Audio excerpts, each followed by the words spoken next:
right, everybody, welcome into the Couch Potato Sports Show. It is me, Sonny Clark, the hardest working man in sports radio, as we are here on our Sunday morning tradition, continuing on into our 15th year as we get set and get ready for week number.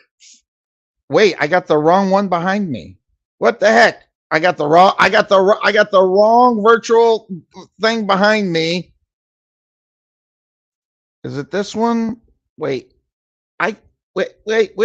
I didn't. Wow, I didn't upload it, so I'm gonna have to upload my background. Sorry about that, ladies and gentlemen. As we're here, it's week 15. I'm changing the background as we speak. It's week 15 here on the Couch Potato Sports Show. Our coverage continues on. Again, by the end of this season, we will be in our 15th year of coverage here on the Couch Potato Sports Show. So that being said, of course, that's the name of this show. We got some interesting things going on. First of all, I've been pretty sad. I've been pretty sad with my picks, and it's unfortunate that I am in the position that I am in, but I am there, and I got to own it because there was a game on Thursday Night Football. Well, guess what? Sonny lost. Okay, big surprise, right? Yeah, I know someone who's waiting is going, yeah, so what? Big surprise. You're not shocking anybody with any news footage here. So that being said, so I lost on Thursday night. And then there's 3 football games on Saturday. And I wish I could use the excuse that I picked those games a long time ago. I wish I could, but I can't. And the reason why I can't do it is because guess what? I would have probably picked the same teams I ended up picking. So I can't even use the bad excuse that I kind of suck, in reality. So it's just one of those things. So 3 of those games, okay, I can't make it on. So and my background is going to be changing here fairly quickly. I gotta what I gotta do? I've got to bounce back out. So what I'm going to do is I'm going to hit the old bring on one guy who is the called by one of the misfits that we have up on the show. It's this guy.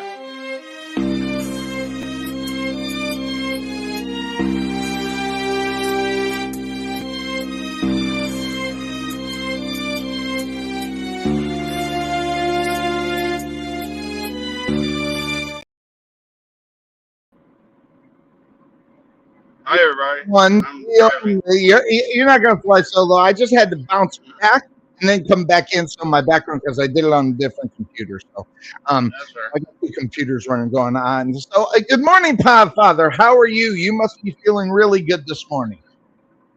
Well, I mean, when any chance I get to beat a narcissist like you, a big football know-it-all, a guy who thinks he is the end-all, be-all of sports knowledge and yada, yada, yada, and you are what, 0-4?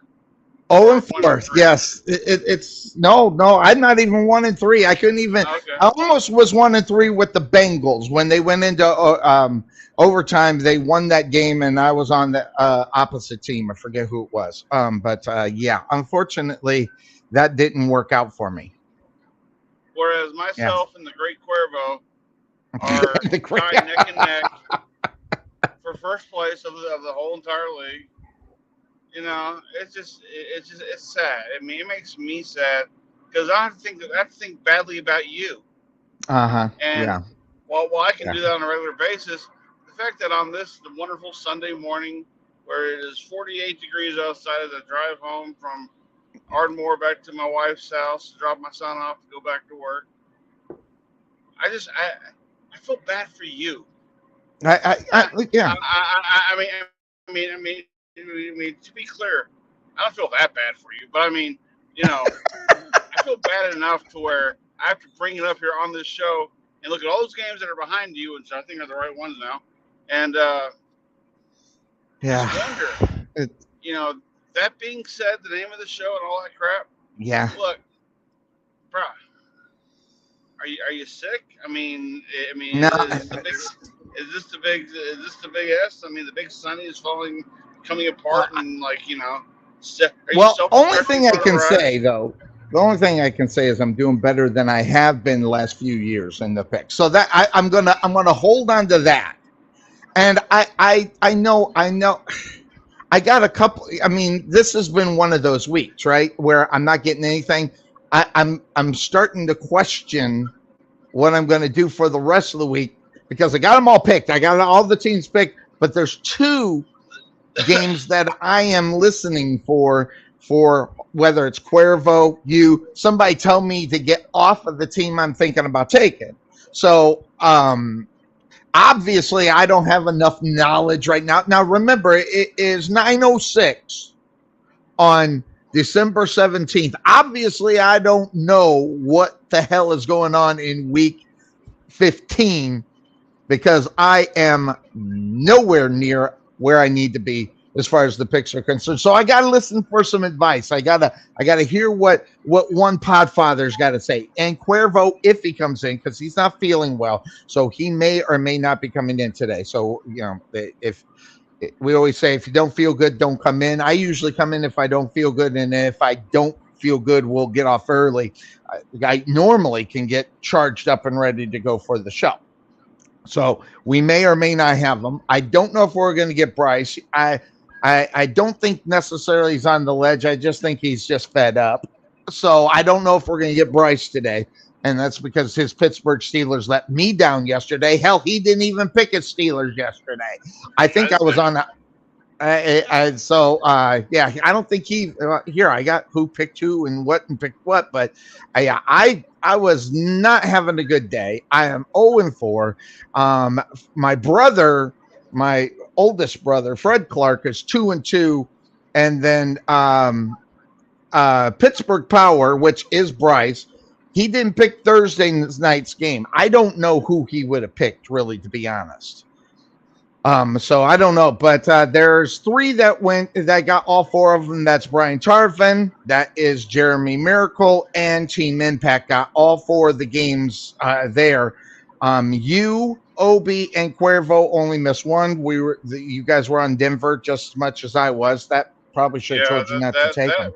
that's surprising because Detroit's been on a decline, like a 3 game slide, and the Broncos have been kind of having an uptick as of late. But boy, that all came back down there yesterday. Well, the Broncos haven't been playing good for the last 2 weeks, so they're lucky to get the win last week. So we're kind of like in that thing. But that being said, when you're seeing what's going on right now, as far as this week, I guess it's basically all the favorites. I was looking at, and all the favorites have won. So that tells you later on today, either Tampa Bay, Houston, the Jets, the Patriots, the Giants, Carolina, or Washington, or Arizona, and or Dallas and Buffalo, or Dallas are gonna win. So Dallas, it's one of those things. You being the Dallas Cowboy fan that you are, and the realist, Yes. and I might even give you a new nickname. I might call you the Dallas Cowboy realist, more so than the Podfather. So I Well, want to hop to that game first, as it's one of the better games that are going on today. That being the Dallas Cowboys and the Buffalo Bills. That one right here. Well, I can't do it because I'm not in my normal one, but right there, the Dallas Cowboys and the Buffalo Bills. I'm going to ask the Podfather what he thinks he's going to see in this game today. What's going on? What do you think? it's a trap game for the Cowboys, for sure. Going up to Buffalo, dealing with their weather conditions again. Buffalo's got to deal with them too. So it's an even playing field.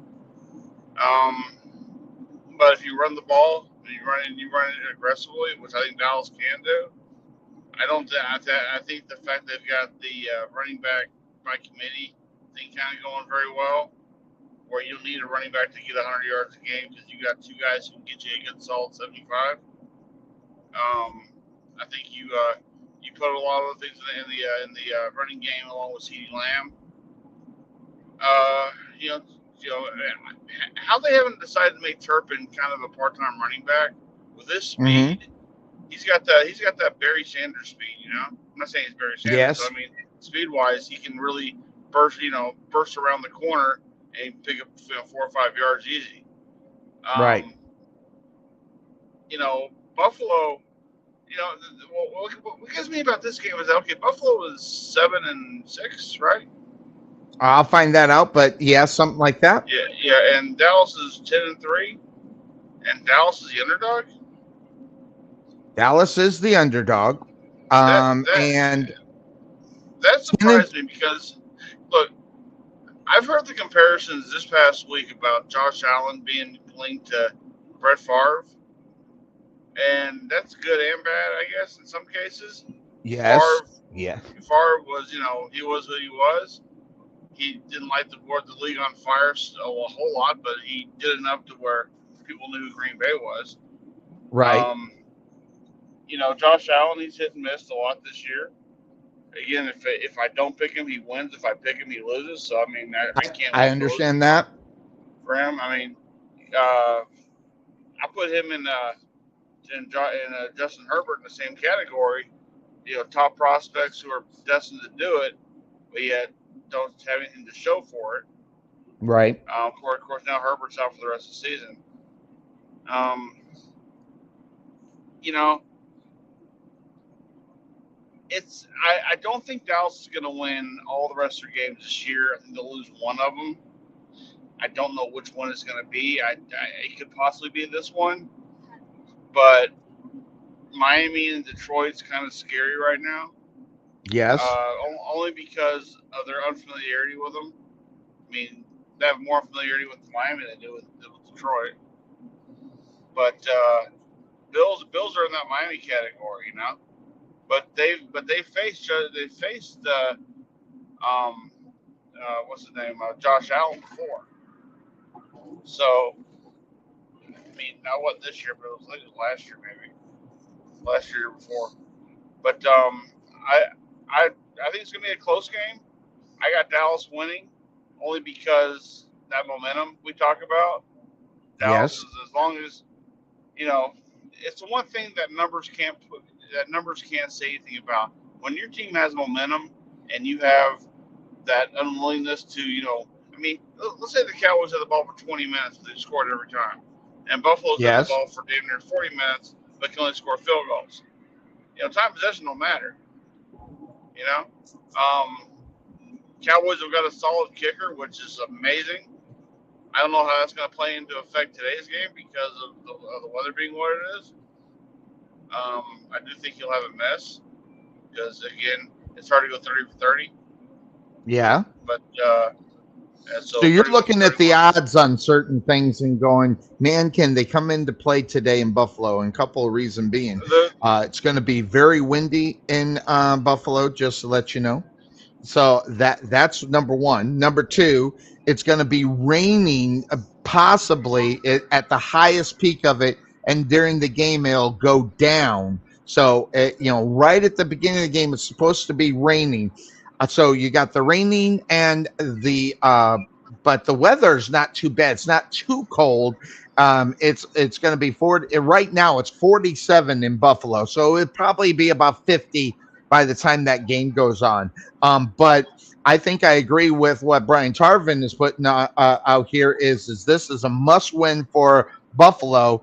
Dak, I don't know, his opinion about him per se, but Dak doesn't need this game. This is one that they can lose, but at the same time, really, as far as to prove to the NFL of who the Cowboys are, this would be a good statement game. I'm not saying they have to win. I'm not even saying they should win. I'm just saying if the Dallas Cowboys are going to win this could be a good statement game for them. well, say what you want to about Dak Prescott. I know he's got his detractors out there. I know you're not one of them, but I know I'm not one of them either. He's been playing really good football this year. Yeah, he's Yes, made he a couple is. mistakes, but the other quarterback on the other side has made just as many, if not more. And Right. and yet the league will sit there and not throw dirt on Josh Allen's career, but they'll do it on Dak's career for one mistake. because of the team he plays for. Again, that's just Right. the unfairness of, you play for the Yankees and you're in a bigger spotlight than you are to play for the Rangers. That's facts. Um, And so I will say what Brian Tarvin is saying in the chat room. Yes, there is some overrated things that are being talked about. Yes, he fades away in sometimes big games. Yes, these are things, but this year it's a little bit different. Dak, okay, and I don't know if that is the Mike McCarthy effect, that just the change in pace of not having their former offensive coordinator there. So a lot of changes going on, changes the attitude of a football team from week to week, from year to year. And right now, Dak has been doing basically what he said. Now, he does throw some interceptions. He said he wasn't going to have more than 4 or 5, I think, but he might be over that. But who cares about that more so when you're winning football games, which is what the Dallas Cowboys have been doing. And frankly, I think he is a victim of his former offensive coordinator. I really do. yeah. And I think that's the big difference. Well, the thing is that I mean, in both the Jason Garrett and the whatever his name is, I forget his name now, but the previous guy that had it, the former quarterback, they tried to do too many cutesy things with Dak, and that always that always got him into trouble. And Yep. I think now it's plain and simple. Look, you have a solid tight end. You got a great receiver who can go over the middle. He can go to the sideline. You got other people on the team that you can definitely utilize to move the ball down the field. And worst Mm-hmm. case scenario, one thing that you have been neglecting for a long time, and at the beginning of the year they started out this way because we talked about red zone issues they had all year, at least in the beginning part. You were not utilizing your legs. I mean, you Yep. are a running quarterback, and now I know that pisses you off particularly, but I mean, and the thing is, you have the ability to be mobile, more mobile than most other quarterbacks who are in this league. Now I know you have the leg injury from about 3 years ago. You have to you contend with, and that changes everything. But at the same time, that's what they pay you the big bucks for, and Yep. and honestly, if you're looking for down the road that last contract, in order to get that, which I'm sure Jerry will sit there and and do for him anyway. But the thing is, though, is that I don't. He needs to do more than what he's done. He's done a lot of that this year. The MVP talk is really cool for him to have, but then again, that's just talk.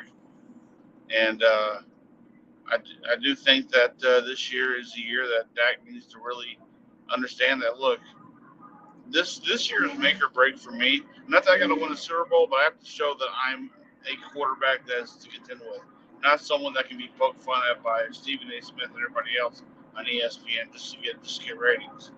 So Oh yeah. Believe me, I think, it's Hollywood out there. I'm telling you right now. oh, I'm sure it is. So you know, and a big part of that is going into Buffalo and winning. Any means Yes. necessary. And if you beat Buffalo, let that be Buffalo's problem. The Right. fact is, you still got after this. You got 2 out of 3 tough games waiting for you to finish the year. So you can't go into the playoffs whether you're a wild card or a division winner and sit there and go, well, I'm not going to get the bye, but unless San Francisco has a total meltdown here anytime soon. But Yep. I'm not going to get the bye, but at least I can get home field. Because right now, what's the biggest key the Cowboys have had this year? They've wanted home field all year long, which is something I never thought they'd do. So, Right. that's something that they really look into. And now I know Cowboy haters out there and everybody else is going to sit there and go, well, they're bound to screw up. I mean, they screwed up against Arizona. Lord knows I talked about that all year long. But the thing is that they're doing their best to make that an aberration type game. Like, okay, it happened. Wow, wake up call. But Right. you know, like the Eagles, they got the hell kicked out of them by the Niners too. So Yes. there's always going to be that possibility there as well. So you know, Dallas is playing to play the Niners again. That's what it is. In order to do that, you got to win. You got to win all the games. What are you doing? without question. And And you can't see what's on the screen because you're driving. I got the way the NFC is looking right now. You got San Francisco and Dallas both at 10-3, Lions 10-4, which is an incredible story within itself. But you also have at 6-7. Reminds me of the NFC East at 6-7, leading that division. Someone's got to. Basically someone's got to win it, and you got the Falcons and the Saints trying to come back and grab up the spot Tampa Bay's in, see if they can jump over the wild card, which is Philadelphia, Minnesota after the loss yesterday, and Green Bay at 6-7. So, interestingly enough, the NFC is one of those interesting divisions of football or conference of football, and so it'll be interesting to see how the Dallas Cowboys shape up a little bit later on. These last 3 weeks are going to find out what kind of team they are. I think this is a statement game. I don't think they can beat Buffalo in Buffalo, though. It's just one of those things where, you look at what's going on. The elements are a big part of a game. You can sit there and say whatever you want, but I don't know how Dak is going to be able to play in those elements. At Buffalo, we already know they can play in it based upon their personnel who's already played in it. So I'm looking at that game and I'm asking myself, you know, I think I'm gonna have to run and do the Buffalo thing. I think I'm gonna have to ask, really look at it. I think I know the better team is the Dallas Cowboys on a neutral surface. I think that's but at home for the Buffalo Bills, Tarvin says Buffalo by one. Hey, that's all you need to get the check mark or the tick underneath the W side. But that's going to be, and that's Sunday night football game, right? Is that no, no, no, no, no, no, no? 3 o'clock. That's 4:25. My Jaguars are on prime time tonight, so we'll watch out for that. But Well, that being the best thing is you making that pick. I'm reminded that you are also 0-4. yeah, so and you got to feel good about your and pick today. you're all about the overthinking every damn pick you make out there right now. Yeah. So that's fine. Well, if you I mean, I'm going to tell you. Wait, Father. If you underlook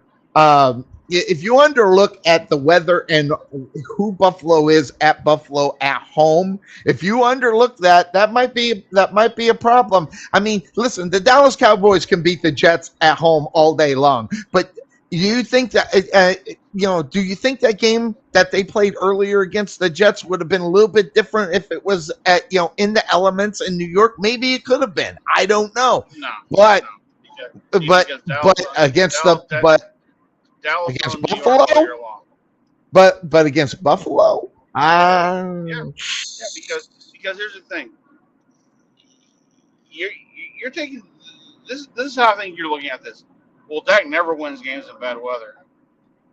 Have you no, gone no, back and no, looked no, at no, no. I didn't say they never do that. Don't put words. I'm saying the You just said probability that. You or said the the elements are going to be. advantage goes definitely to Buffalo. I mean, come on, let's get. They play in a $6 billion stadium with no elements, and then they go to elements. You can't tell me that a team that's not used to playing in it is, oh, no problem, we'll handle it. Yeah, Buffalo's used to it, You know what? If a team is constructed the way Dallas is right now, and I'm not saying you're wrong. I'm just saying if they're constructed the way they are, they make the elements not an issue right? because of the players they have there that are playing for one particular thing. Okay. Um, I don't think the weather's an issue because they don't make it an issue. Now, if Who God or doesn't make Buffalo an or issue? the Cowboys don't, because in their minds they're sitting there going, I don't care if it's rain, snow, sleet, it don't matter. Object of the game is get to the quarterback and sack him on defense. On the other part, get the ball we got and get in the end zone one way or the other. But we got to run it the entire time, or we can actually throw the damn ball. It don't matter. It does not matter. So I think the Cowboys have got the right mindset for this, better than they've had the last couple of years. And yes, it's taken a few times. of being, destroyed or beat or whatever, to come to the realization, hey, look, we're human. This is the NFL. It's any given Sunday, right? So Right. Exactly. So because they know they're going in there as the underdog favorites, don't think that doesn't piss them off if they don't look at that and go, "God, we are 10-3 and we're the underdog. They are 7-6 and they're the favorite, all because we're at their home. Let's show them who we are." And Well, they that's don't get what that they many. have to do.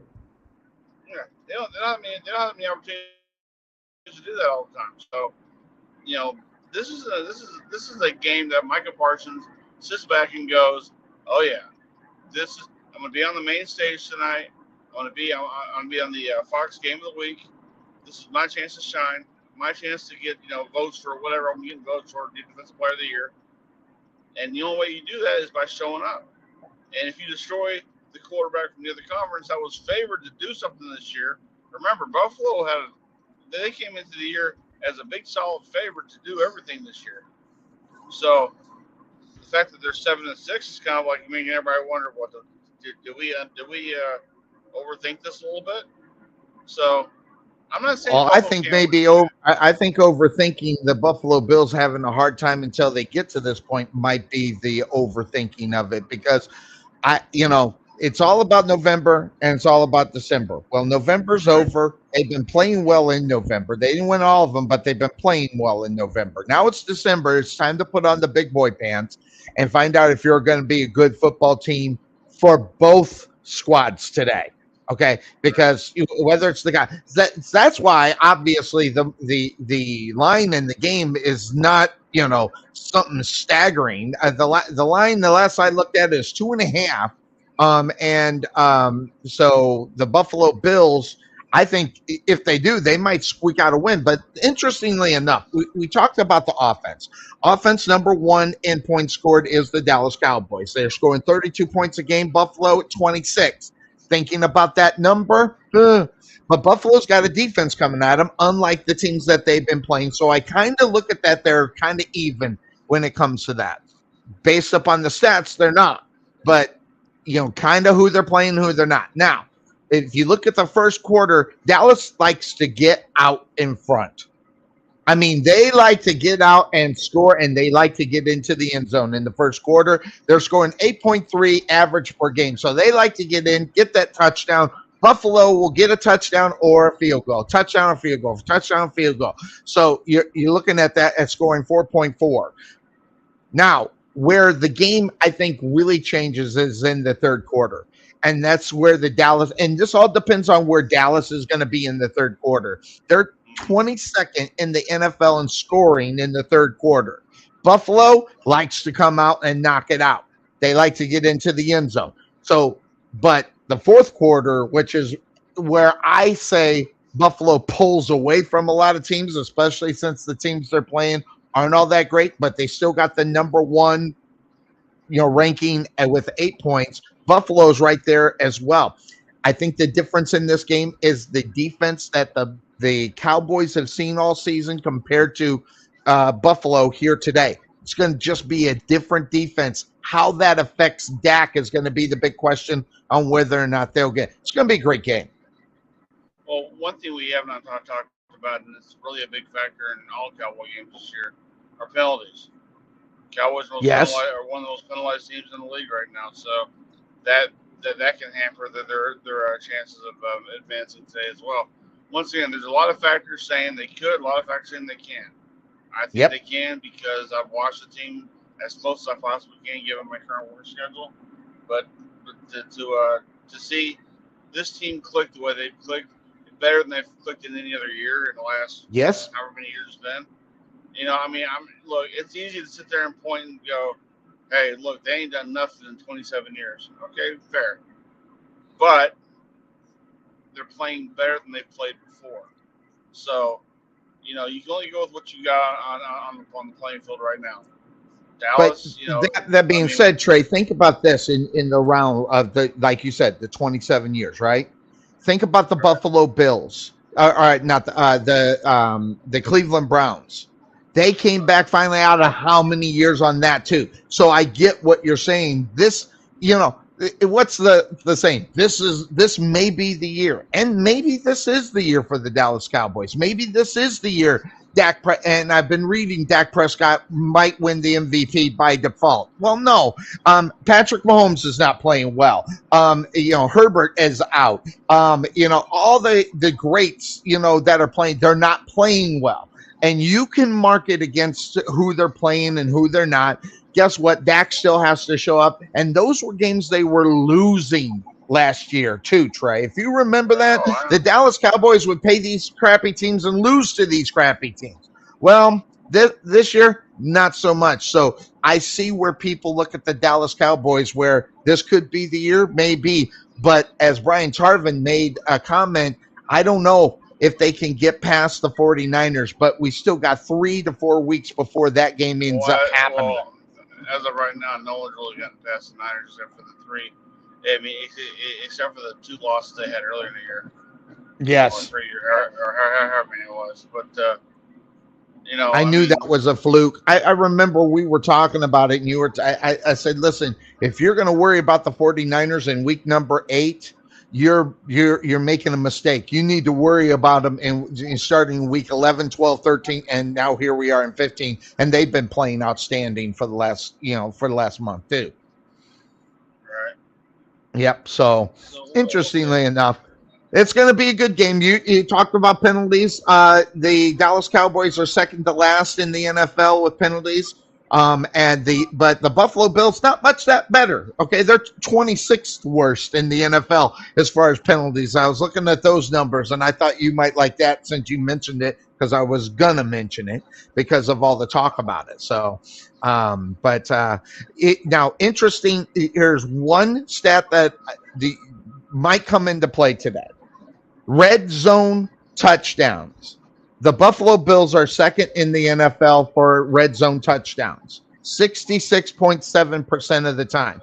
The Dallas Cowboys are 15th in the NFL, 56.1%. Going to your kicking game, though, you have a better kicking game than you've had a long time. And if it comes down to the leg of the kicker, well, guess what? That might end up happening. Now, interestingly enough, the Dallas Cowboys have always had some pretty good kicking, okay? But he's just a little bit better than most. So think about this as well. Third down conversions. The NFL number 1 in the NFL are your Dallas Cowboys on third down conversions. And listen, that's almost 50%, by the way. Directly behind them at almost 50%. At number 2 are the Buffalo Bills. The stats, the numbers say we're going to have a great game to watch, and who knows what happen. So I think 2 things. We're going to have to watch special teams, see how they work out, and injuries. Key injuries to key players today, I think, is going to be a big time for that. But I'm still going to go on the Buffalo side. I think Buffalo will win just right now because they're catching the heat right at the right time after coming off a slump. And, you talked about momentum. Both these teams got momentum. Unfortunately, one of the teams are going to lose today. Right. Or one thing we haven't called for was a tie. Wouldn't that be, now that would say a lot in the game, by the way, just to let you know. But by the way, Dallas is the big time picks. Everybody's on Dallas. A lot of people on Dallas. I'm not. I'm going to be on Buffalo. You're going to be on Dallas. I think it will be one of the better games that are out there. So today, and I wanted to spend a little bit more time on this game because you're driving. And I was, but you have it all up here. I got them in notes. I'm looking over to the right hand side on my notes here for the game this week. So, it'll be a good one. We'll watch that one. We'll find out what Cuervo and anybody else thinks about this one when they come in and talk about the rest of the games. Now, again, we have 4 games go off, so the rush to get to the games, we can actually dive into a bad football game and talk about it. And that's where I'm going. I'm going to a bad football game and we're going to talk about it. And I don't know how much you're going to want to talk about the New York Giants against the New Orleans Saints. this game has got me kind of leery because, and I don't know if it's snap judgment, knee jerk reaction, New Orleans Saints. But last week, the Giants actually put together a pretty good football game. Now, that's tough to say because they have not been playing good football the whole time. I mean, really, if you think about it. But they had it. Yep. But the Giants have a 3-game winning streak. Yes. So here's the thing: the Tommy DeVito experience is working right now. Right now, it's amazing. So, and here's the thing: Are they going to New Orleans? Or are they going to New York? That as far as that game is concerned, they are in New York. The Giants are at home. Okay. Oh no! Mark that. It's right there. They're home right there. So yeah, they're home. The Saints are at home. I'm sorry. So they're playing New Orleans. Okay. They're playing in New Orleans. Again, going back to the Saints, we talked about this last week. If Derek Carr has a pulse, it doesn't freaking matter because they cannot move the ball very well.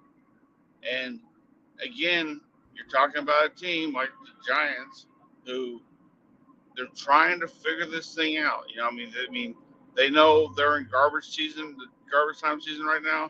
They probably not going to do anything. They probably can't even get near a playoff thing, but they can definitely be a disruptor, and they can definitely piss off a lot of teams right now that are trying to do something right now. New Orleans, as sad as it is still in the hunt. Yes. They're still in the hunt in their division. New York, not so much, because that thing is wrapped between Dallas and Philly. So, yep. The Giants are playing for tomorrow, okay? They're playing for tomorrow as in next year. There you go. Right. But they're in the hunt. 5-8. They're in the hunt. Yeah, they're barely in the hunt. Barely in the hunt. So, you know what? Give me the Giants. I mean, I picked the Giants several times this year, and they've pissed me off because they don't win. But at the same time, yes, they've also not been playing with a whole lot of momentum either this year. Now they are. This is pissing me off. Playing a great team. You're not giving me good because this is one where we're going to be on the opposite. Because I see 5 in a row. I see, oh my God, how can they win 6 in a row? I'm just seeing everything because I've been picking wrong. So I initially was on the Giants today, and I said, wait a second. After yesterday, they're 5 in a row. They got a guy by the name of DeVito at the quarterback position, and the numbers. Oh my God, Trey! The numbers in this game is Giants last in almost everything, and the middle of the pack are the Saints. And guess what? That middle of the pack is not impressive either. But I'm just like, God, you're. It's just like I can't do it. But here's the thing: you gotta remember though, all those stats are based off the entire year. It's not based on the last 3 weeks. Okay. Right. Yes. And Sonny, shut up. Calm down. Chill the hell out. Look, who's been playing better football in the last 3 weeks? I don't know. Just because you got a 5-game winning streak doesn't mean that you're playing well, okay? That's just my opinion. Okay, that's fine. But you know what, though? It also means that you are playing better football because you're playing that consecutively. All right? Look, do you trust the Saints? No. Do you trust the Giants? No. Okay. Then it's a pick 'em. I try. Well, yes, it's a pick 'em. You're right about that, but the Saints are at home, so I don't know. But that being said, of course, that's the name of this show. Guess who's here? Can't see me.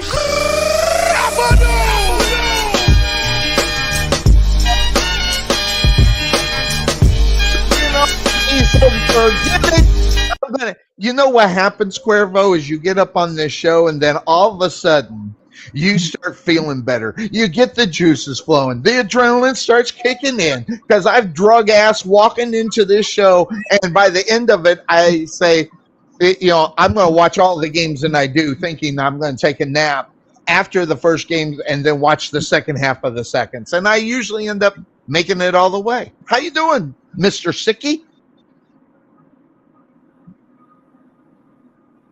Oh, that's feeling a serious better. lag. I was rough during the beginning of the week. Rough at the beginning of the week. You're looking pretty good though. That beard's coming in. Are you you gonna go? Are you gonna be Santa next year? A young Santa? Probably not. Probably not. Okay, here's what we're gonna have you do, Cuervo. Kind of guy.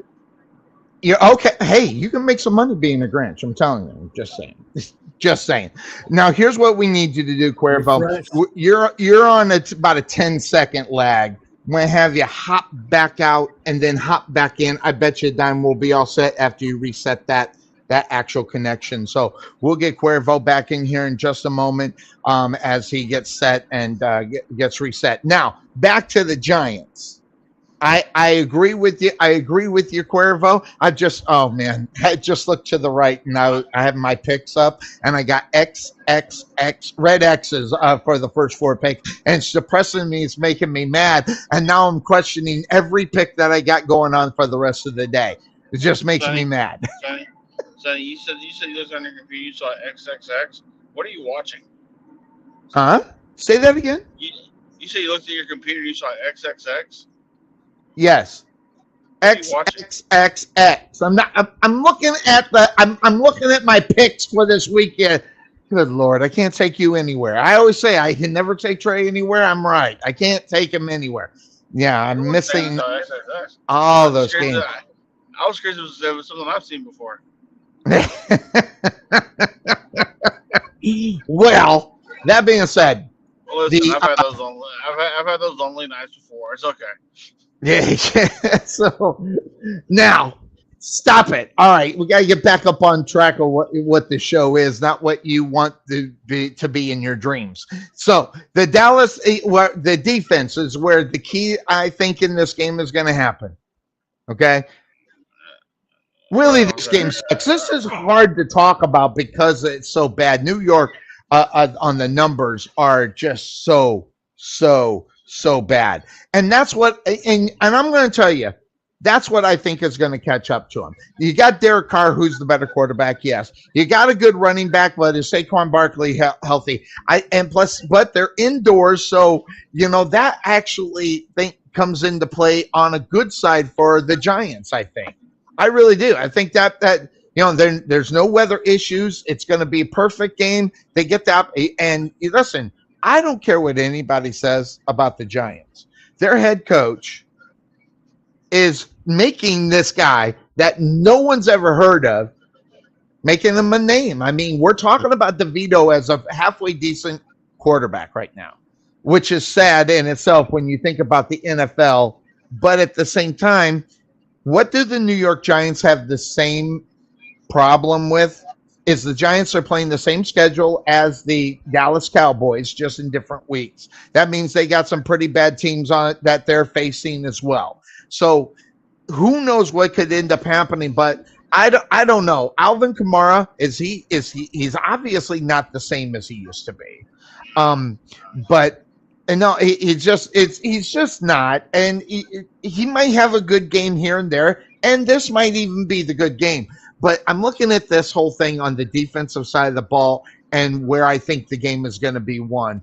And the Saints just have far and above a better defense than the New York Giants. It's just far and above. But the problem is the offense for the Giants, it's not even close to where the Saints are on the offensive side of the ball. Everything screams Saints in this one. But again, you're talking about the win streak. You talk about momentum. You talk about, the Saints don't have any momentum coming into this game. How is it going to affect with them playing today with not necessarily no momentum, but how much does that home field give you? Now, I don't know about Z. Go ahead. No, I was gonna say, the one thing about momentum now, momentum means that you're looking at your teammates, they're looking right at you, and they're sitting there going, "We got this." You know, you can tell me that David's looking at their quarterback, looking at their other running backs, and yeah, we're fine. No.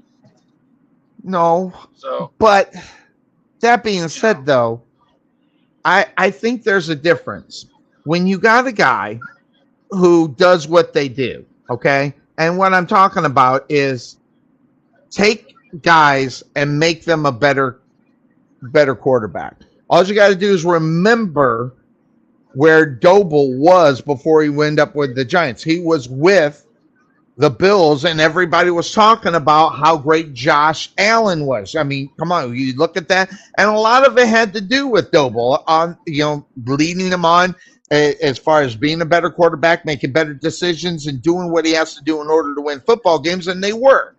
Now he doesn't have that for the last 2 seasons. Now we're getting an idea of who we're actually dealing with at the quarterback.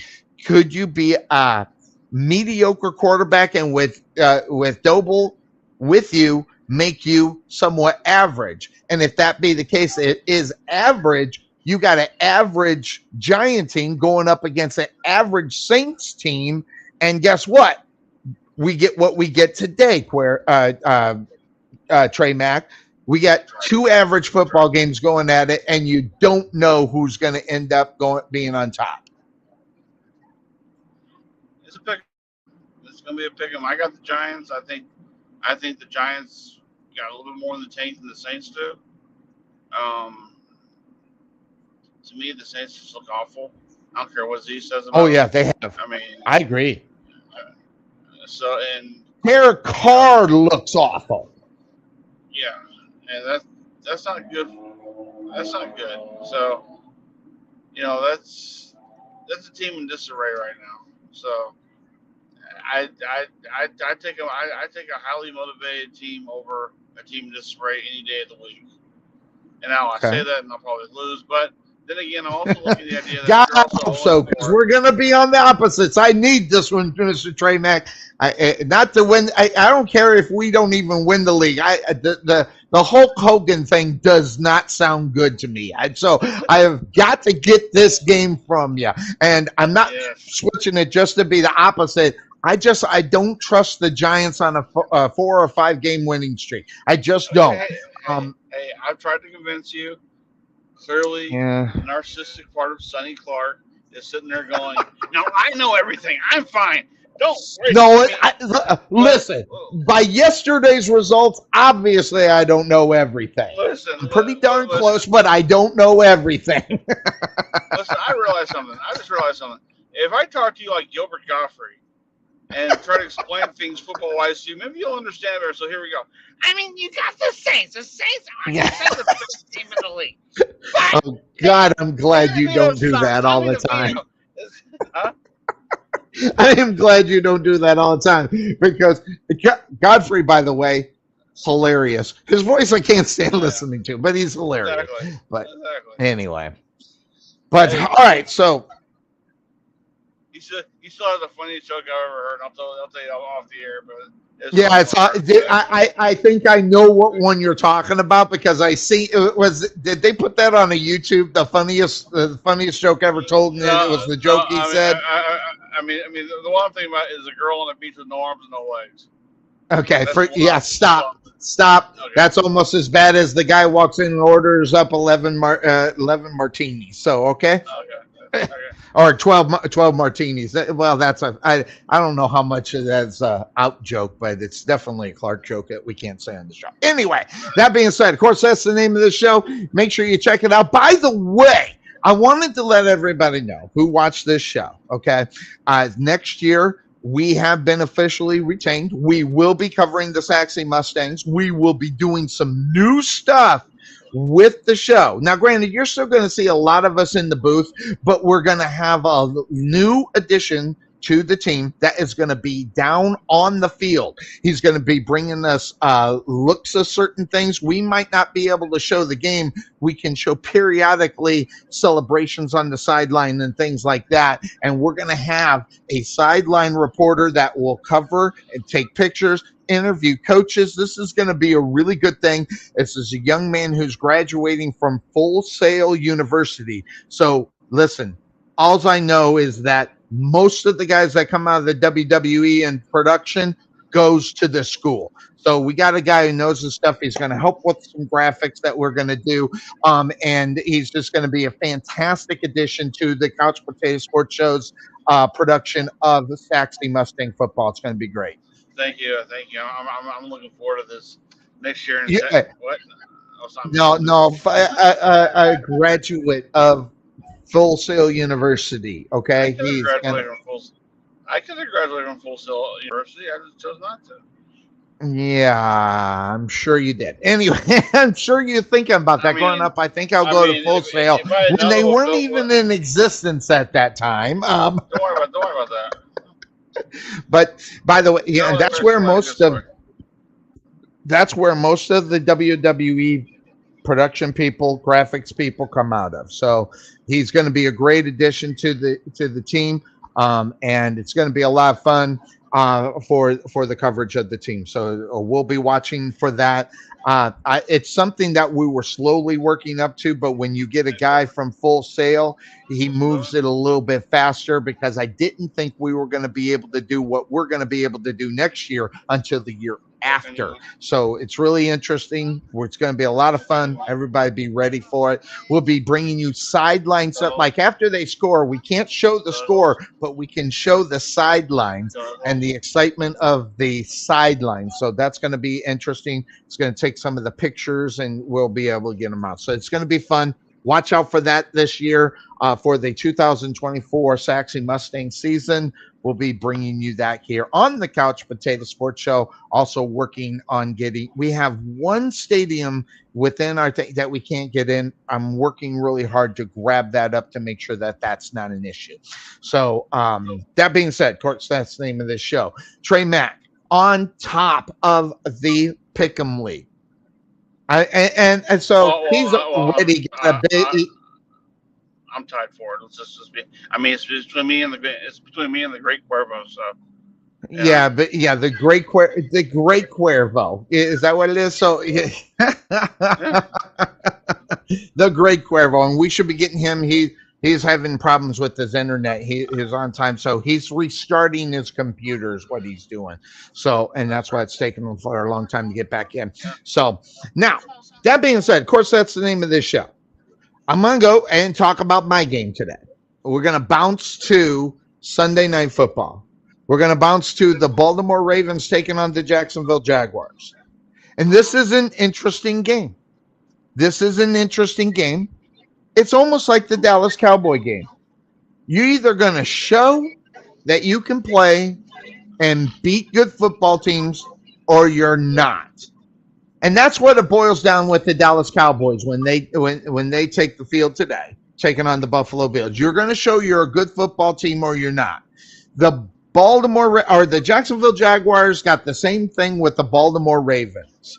And that also being said, the Baltimore Ravens are on the road. They're playing this game in Jacksonville. So I'm going to throw it over to the one man. I don't know what he thinks about the Baltimore Ravens and the Jacksonville Jaguars. What is your take up on Sunday Night Football? Well, going back to something you said a few weeks ago, Jacksonville sucks playing at home, right? They are not good at home. Are they playing at home this week? They are playing at home this week. Oh. Look who we get back there. Cuervo.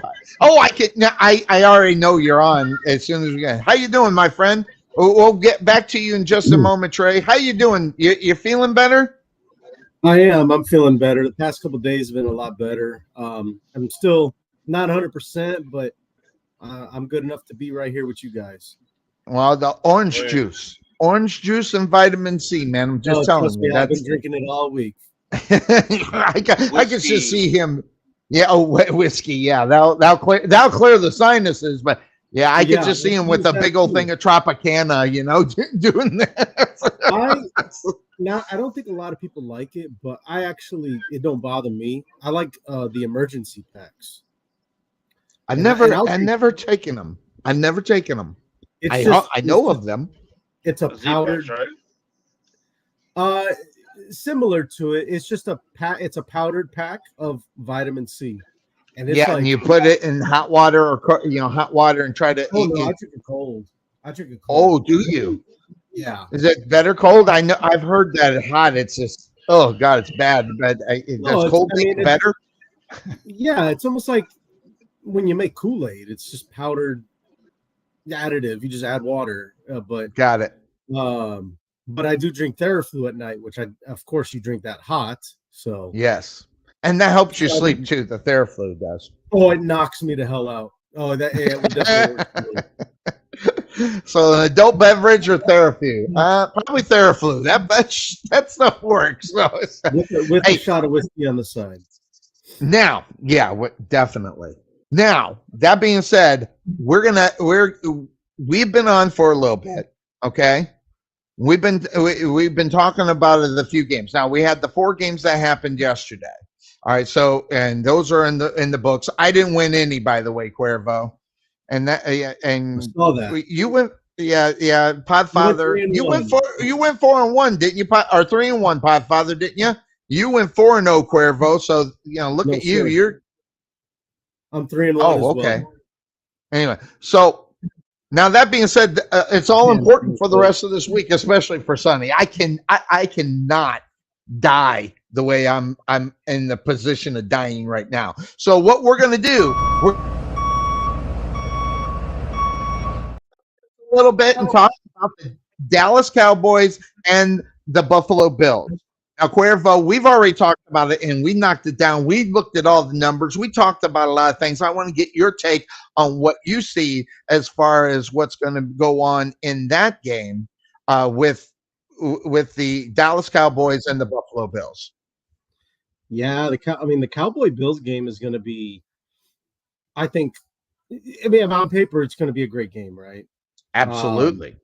My only concern is Dallas playing in that type of environment, that type of weather, that, these are the games that, and I hate to say it, Trey's probably going to give me a chair shot later on for this, but these are the type of games Dallas just doesn't show up, and I don't understand it. And they need to. If they want to be taken seriously, post regular season, and I think that's everybody's knock on the Cowboys. It's not what they can do in the regular season, and it's what you can do after that. And keeping it real. And even though this is a regular season game, it almost feels like it could be a playoff type game, Absolutely. Because of how important this one is. This is the stretch that Trey was talking about last week where it's rough. Like I think Dallas, the rest of their season is it's one of the toughest in the league. It is. You're talking strength of schedule. It ain't going to get any easier for Dallas the rest of the year because I think they got to play. Don't they got to play Philip? No, they already played Philadelphia. No, they have the Bills. They got Detroit. They got Miami, and they got Washington again. Yeah, Washington. That's a good way to 3 of the 4 are tough games. Yeah, but all year long, people have been saying Dallas doesn't play anybody real, right? And they destroyed who they got. Now they have to. And one of them is going to be Buffalo. And, Cuervo, I'm not going to hit you with a steel chair because that's not my thing. I have people who do that. But sure. The thing is that, this is not the same Cowboy team that you're so used to every year, though. You got to admit that. Yes and no. We're still not done with December, which is where we see the collapse. Now, granted, they've been playing good up to this point, but they have to complete a December. They have to complete a January. November's where they need to start, and they did a great job. So they need to as one Cody Rhodes will say, continue the story. 27 years of not getting the job done. And that's what has to change for the Dallas Cowboys. Now, granted, is it different now? I say yes. But whether or not it's full-fledged, they got to complete the story first. You can write the story all day long, but whether or not it's actually played out is going to be the big difference, Cuervo. Am I wrong in that thinking? No, not at all. I do want to ask Trey though, and I'm not asking this to be a smart ass or to just laugh at what your response is. What is it about this year's Dallas team that is different? Because you say this team is different compared to the past few years where Dallas in games like this don't show up. What's the different feeling this year compared to years? No Kellen Moore. no Kellen Moore. sorry about that. I meant to mute. I'm sorry. Yeah. Okay. No, you're right, because they're not playing cutesy with their plays. They're down your throat. They are smack you around. They get penalized a lot, unfortunately. But okay. I think mindset wise, looking at a whole different team. And years before, it's always kind of felt like the same animal. This year just feels different. Don't know how. I don't know what. I don't know if it's just maybe it's the Micah Parsons, process of thinking that he is the face of this team, and because of that, I mean, it's not so much Dak anymore. As much as Dak might get MVP, it's doubtful, but whatever. I mean, the fact is, Micah Parsons has been that guy, and because of that, the team kind of feeds off that a little bit. And I think because of that, the way they're doing it, the mindset of this team is not so much, hey, we're flashy with the Dallas Cowboys. We have the biggest stadium. We get Dolly Parton for halftime shows at Thanksgiving. Yeah, they get all that, but now it feels like a different beast. Yes, history is not on their side. I get all that, but then again, you know, history's. Look, history wasn't on the Rangers side either. And they won the World Series, so stranger things have happened. So I'm gonna say, any given Sunday, things change, and I look at Buffalo. I've never been sold on Josh Allen. Sometimes he proves me wrong. He's like Brett Favre. I want to hate him, but he puts up numbers that make me not want to hate him. But at the end of the day, Brett Favre was as good of a quarterback as he was. He threw a lot of picks. He made a lot of mistakes. So, we just remember the flashiness of him as opposed to the bad shit. Both of these quarterbacks got to prove themselves today. I mean, really, Josh Allen, are you really as bad as your performance at 7-6, or are you actually really better than that? Now, granted, not all that will be put up on Josh Allen's for all those losses, but the simple fact of the matter, it is the way it is. Now, Dak Prescott, 3-3 on the road, 7-0 at home. They're playing in weather. So the question is when you play at home, you throw for 303 yards a game at home and only throw for 230. I'm not saying that's bad. I'm just saying there's a big shift there. But also the teams that you're playing is a little bit different. But that being said, Cuervo, Dak Prescott and Josh Allen, kind of like the same guys that got to prove it that they are the guy and they can get the job done moving forward for their respective franchises. Yeah. I think it's the same thing for both team or for both quarterbacks, like you said. I mean, both of them need to prove to themselves, to their team that like Trey said, this is different. This is a different year. We're not the same team that you're used to seeing personnel wise, maybe, but attitude wise, I think is where it's different. And you can't put that on Kellen Moore. I just think it's a confidence factor for Dak. I just think that Dak, there's something about himself that he's got more confidence in, which is a really good thing if you're a Cowboys fan, because that's the number one thing that you want to see in your quarterback is confidence. I'd like to see this guy have a little more confidence, but we'll save that for later on. Yes. But, that said, this is going to be this game today will let us know what to expect from Dallas for the last 3 games of the season. Are they going to ride through the storm? Literally, because I hear there's bad weather in Buffalo, or kind of. It's raining, weather. It's cold and windy. Yeah, so can they ride the storm and find a way to win this game today, or are they just going to, curl up in the fetal because times get tough, and that's what we're going to learn about the Dallas Cowboys today. Who they are mentally. Yes. Fully agree. And that's going to come into play today. But that being said, of course, that's the name of this show. Let's ask you, where are you going? Who do you have in this game? Is it going to be Buffalo, or are you going to go Dallas? Yeah,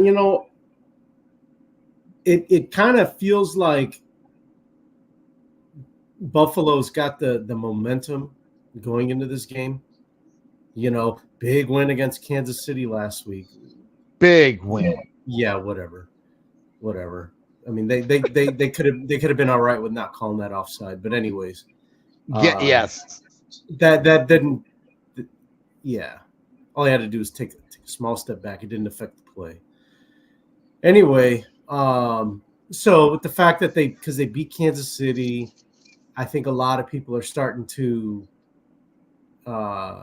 get a certain feel about Buffalo, like, oh, here they come. Stop yourselves. I think Dallas will find a way to win this game. For a while I've been thinking Buffalo. I'm not going to buy into the hype that people are trying to create about Buffalo, like, oh, they're going to storm back into. Is there hype? Because I haven't been listening. Have they been hyping Buffalo this week? I haven't been listening. Oh, absolutely. Yeah, 100%. Okay. I didn't know that. Yeah. Buffalo's been getting hyped, because, I mean, they just beat Kansas City's ass last week. Whatever. They got lucky as hell is what they got.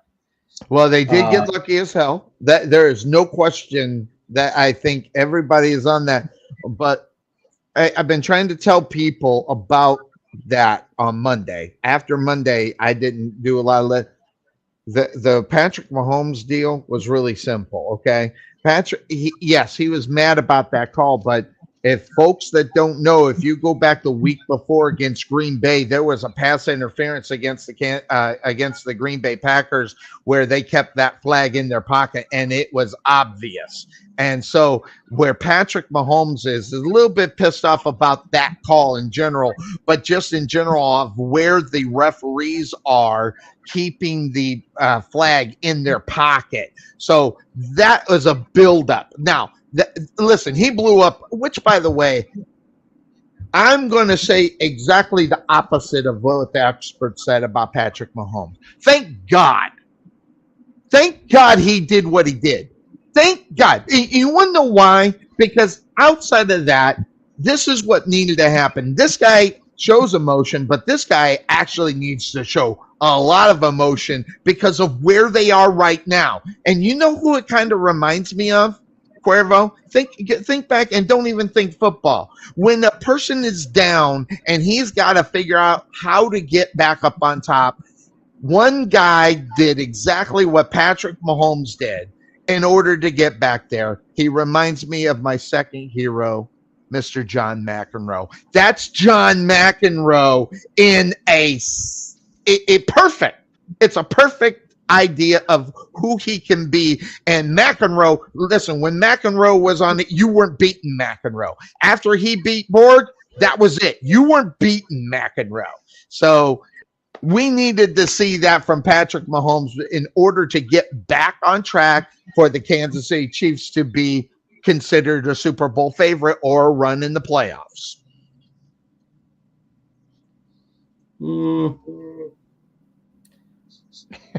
I don't know. I guess I see it a little different. I think that we saw a situation that had never happened before, and that was something going against the Kansas City Chiefs.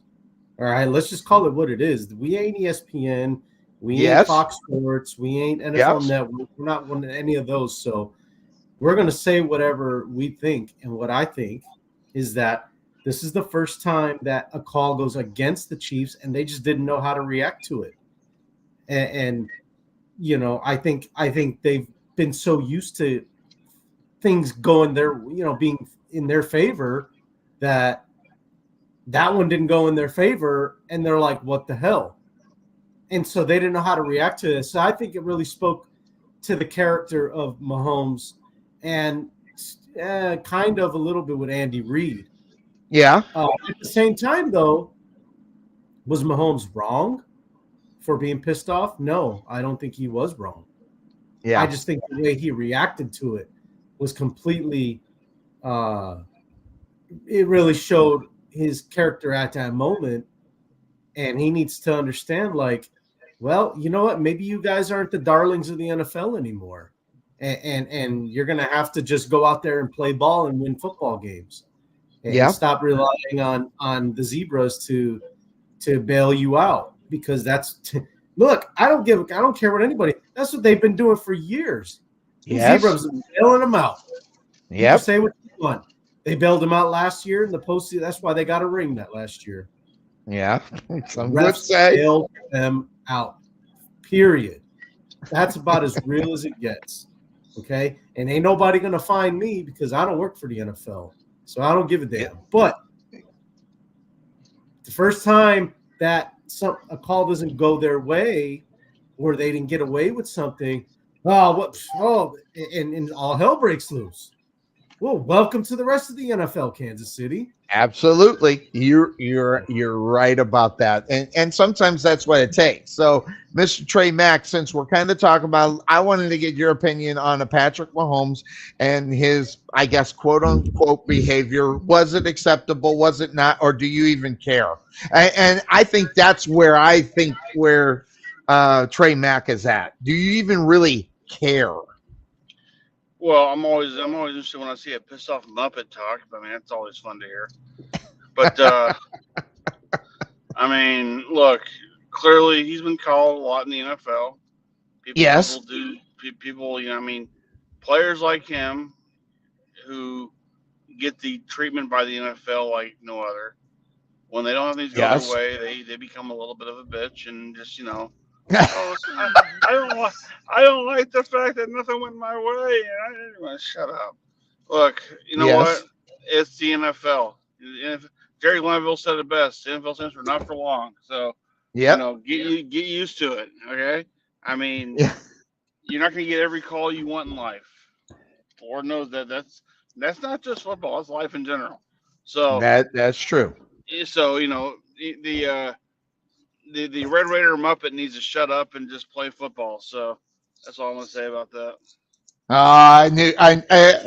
You go to Red Raiders. I love it. You just crack me up. Forget about what he's done in the NFL and how successful is he. You go to the Red Raiders. Hey, congratulations for all your success. Okay, you got Super Bowl rings.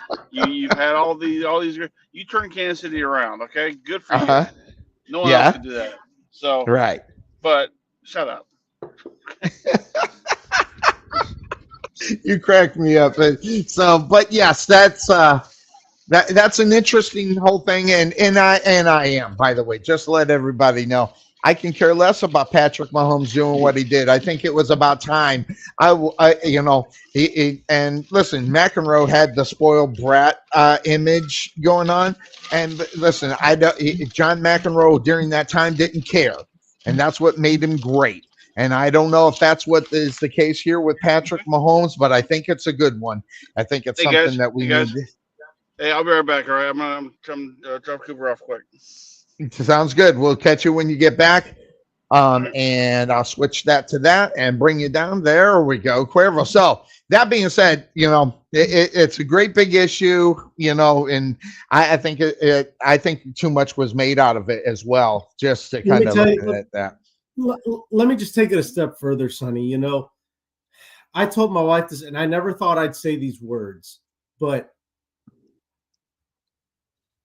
there's a thought there. I've had a thought go through my mind where I almost like it's like a point. It's like a 0.0001% chance that I just don't want to watch the NFL anymore. And if that day ever comes, it's going to be because of officiating. I'm telling you right now, it's going to be because of I'm so sick and tired of these guys determining the outcome of football games.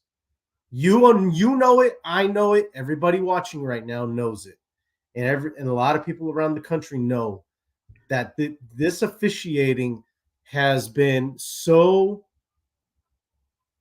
influential, more than we've ever seen in NFL history, and it's almost gross to think about, because it's like and I think you and I know the reason why it has become that, where refs have influenced the outcome of games so much, and it ties into another reason where it's kind of like, man, is the NFL even real in a sense anymore?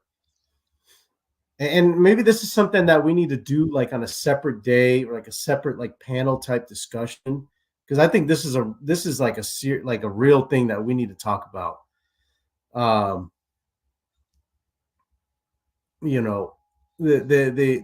money side of it. Right. That's why it's so influenced by refs, in my opinion. And I'm not saying refs are paid off, even though we always joke about that. I don't know if that's a real thing. I seriously doubt it, because we've seen refs, what happens to them when they get paid off. It doesn't end well for them. So I doubt any ref wants to go down that road in the NFL. We saw it in the NBA, but I think we saw it in the NBA big time. That was a really what was his name? Started with a D. His last name started with a D. Donahue. And that if there's anything, a Netflix document on him, by the way, Sonny.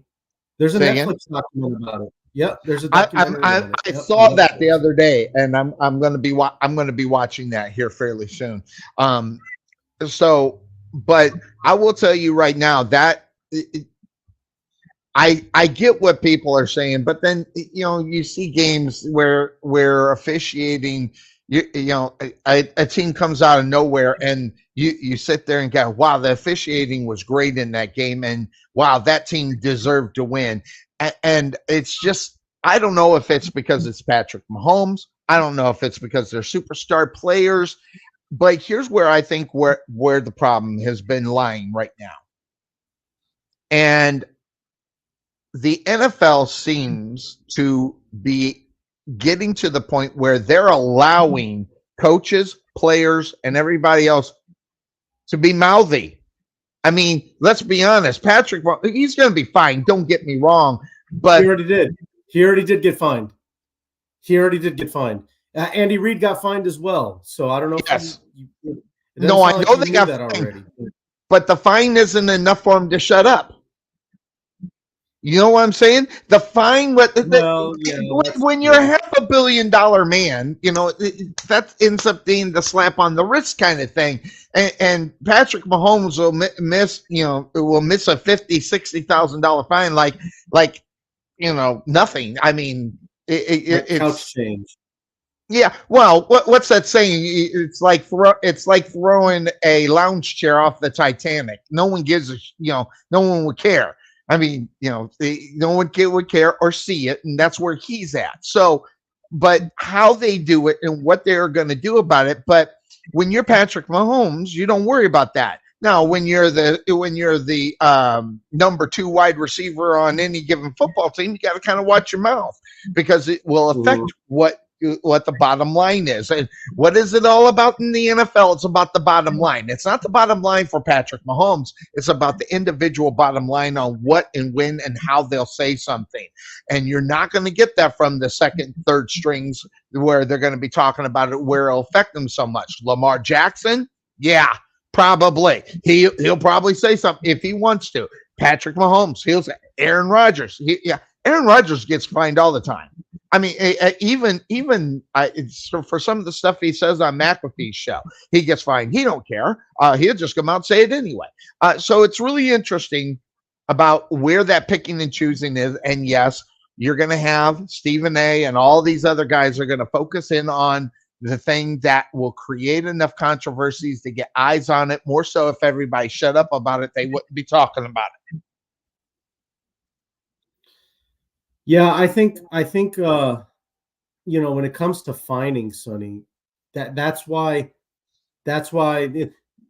it's kind of like what I learned my time, being active duty. It's you got to find what really hits home to punish individuals for the for their mistakes that they make.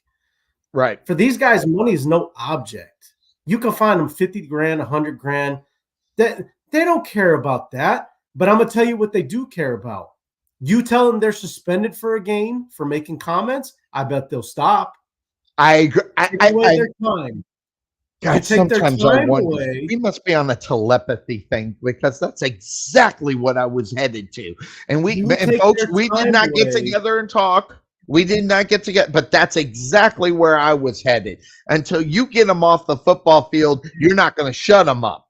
Like you said, the money doesn't mean anything. Playing time, and that don't matter if it's Patrick Mahomes, Aaron Rodgers, or any of the big names that play in this. You take them off the football field for a game, that means more than the money. And it does. And even it don't even matter if you're suspended one game without pay. Okay, it's the money. It's whatever to them. Absolutely. But you really want to get to them, suspend them for a game.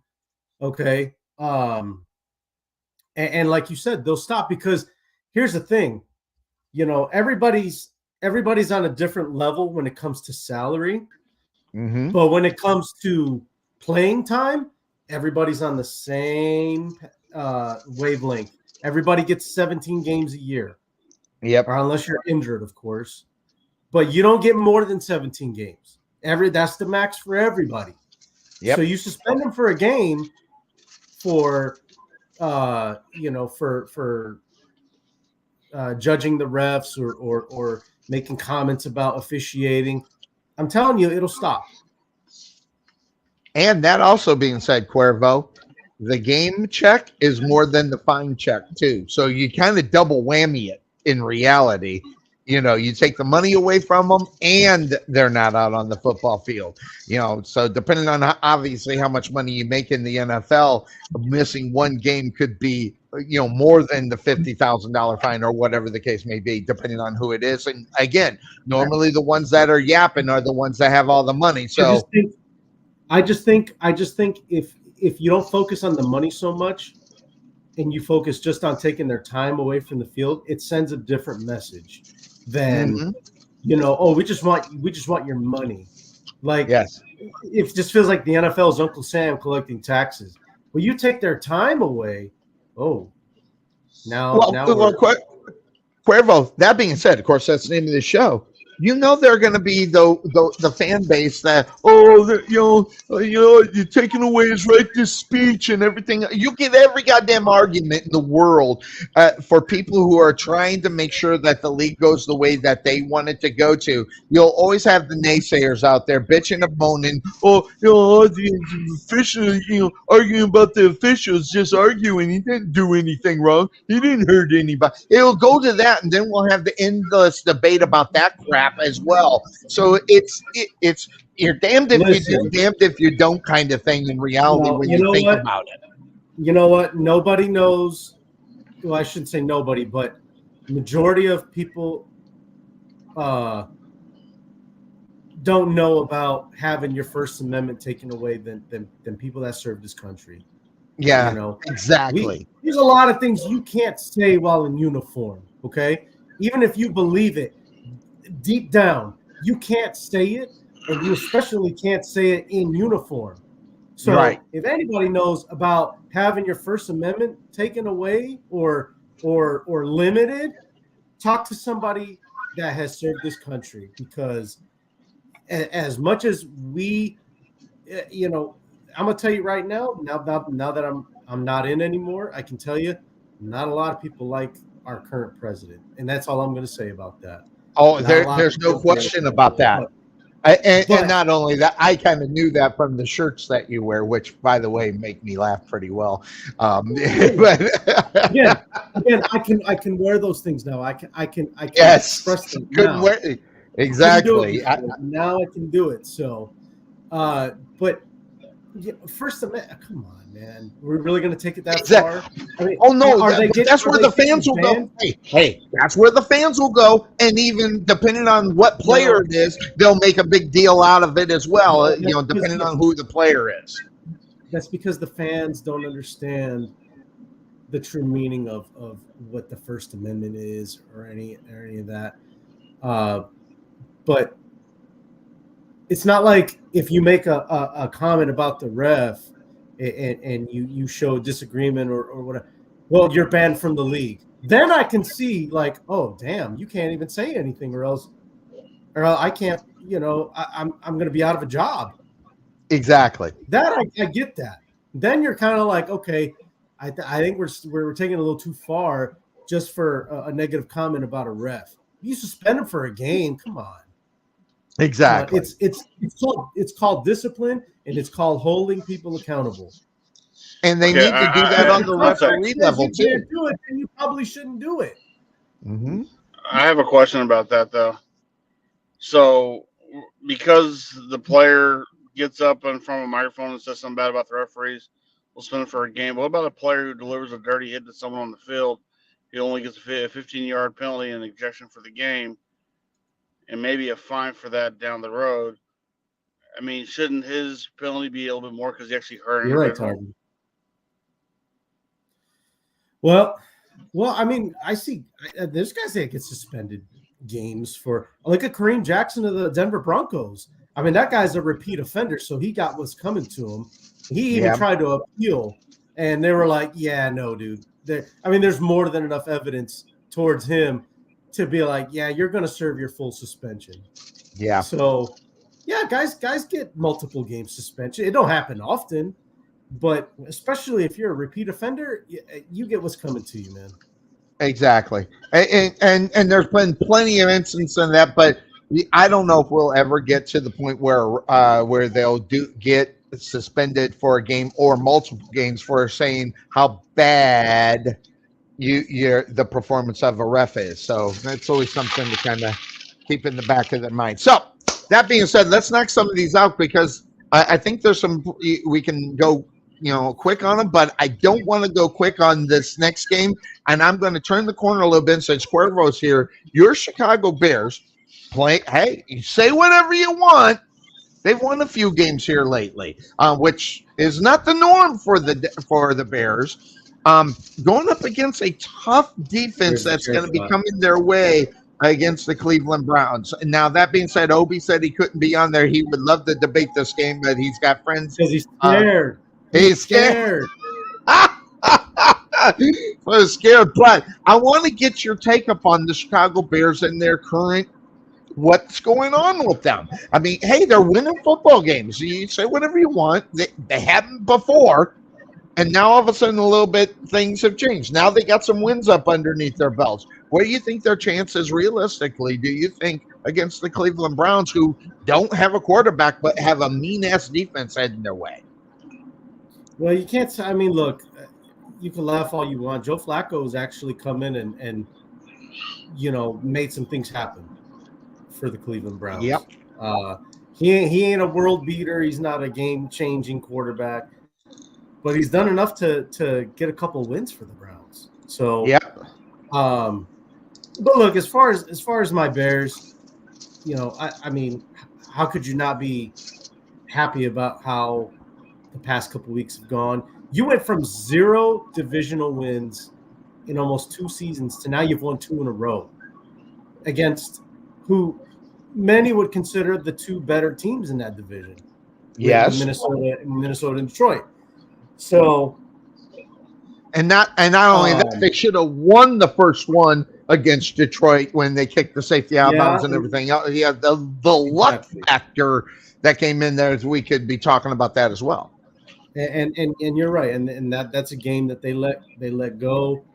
And I think they learned from that, and that's why you saw them play the way they did in the second half. They outscored the Lions 18-0 in the second half last week, right? And so that's what I'd like to see with the Bears. Even if they start off slow in the beginning of a game, but it's all about how you finish. Yep. And last week was a good example of that, outscoring the Lions 18-0, staying aggressive. That 4th and 13, I think, is what completely changed the game. I agree with you. That was big. That free play that the Bears got on that offsides on the defense, and he hits DJ Moore down the side for that touchdown. Yeah, that's what I'd like to see. That's what I like seeing. You recognize certain things happening, and you take advantage of it. So that right there is, I want to see a lot more of that, where you recognize certain things happening, because that's why that play happened. They caught somebody jumping off sides. They snapped the ball. They weren't going to snap the ball that play. Right, exactly. They weren't going to snap it, but they did because somebody jumped, and they took a chance, threw it up to DJ, and he did what he did. So going up against Cleveland today, though, Cuervo, I think we need to see a lot of that combination. Fields to DJ Moore. I mean, that's your bread and butter, okay?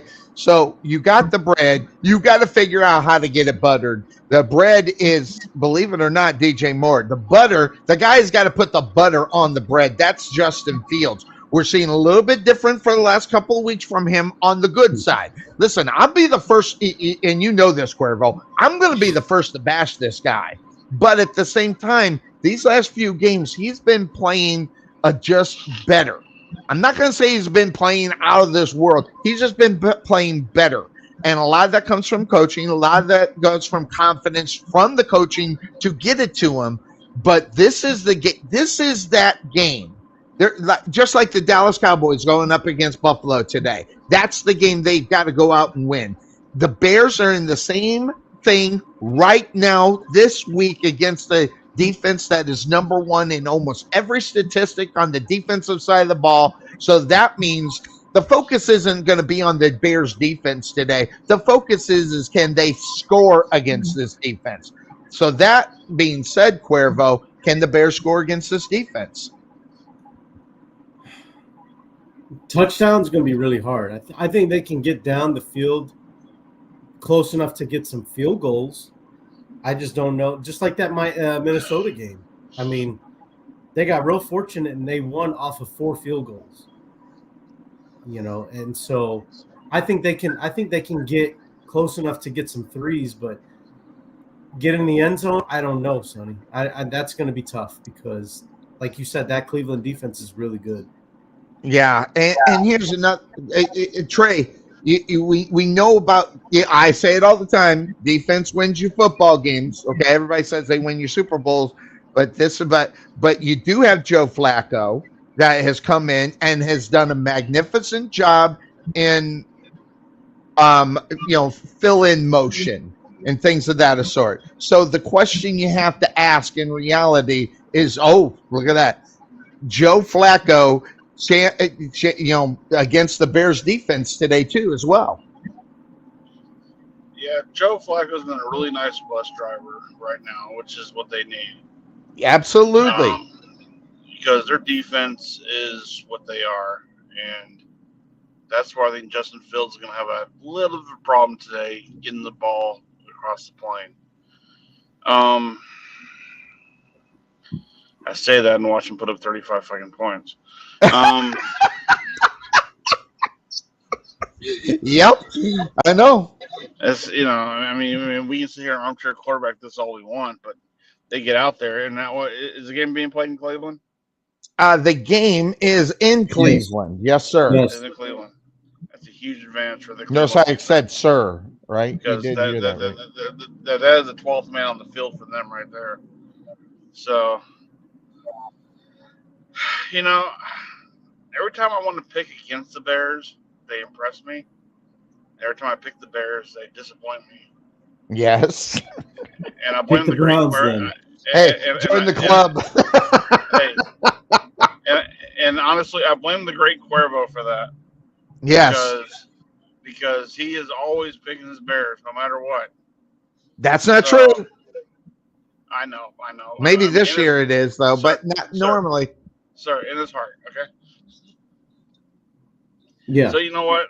I'm gonna go Cleveland on this one, only because I think their defense is more unstoppable than the Bears.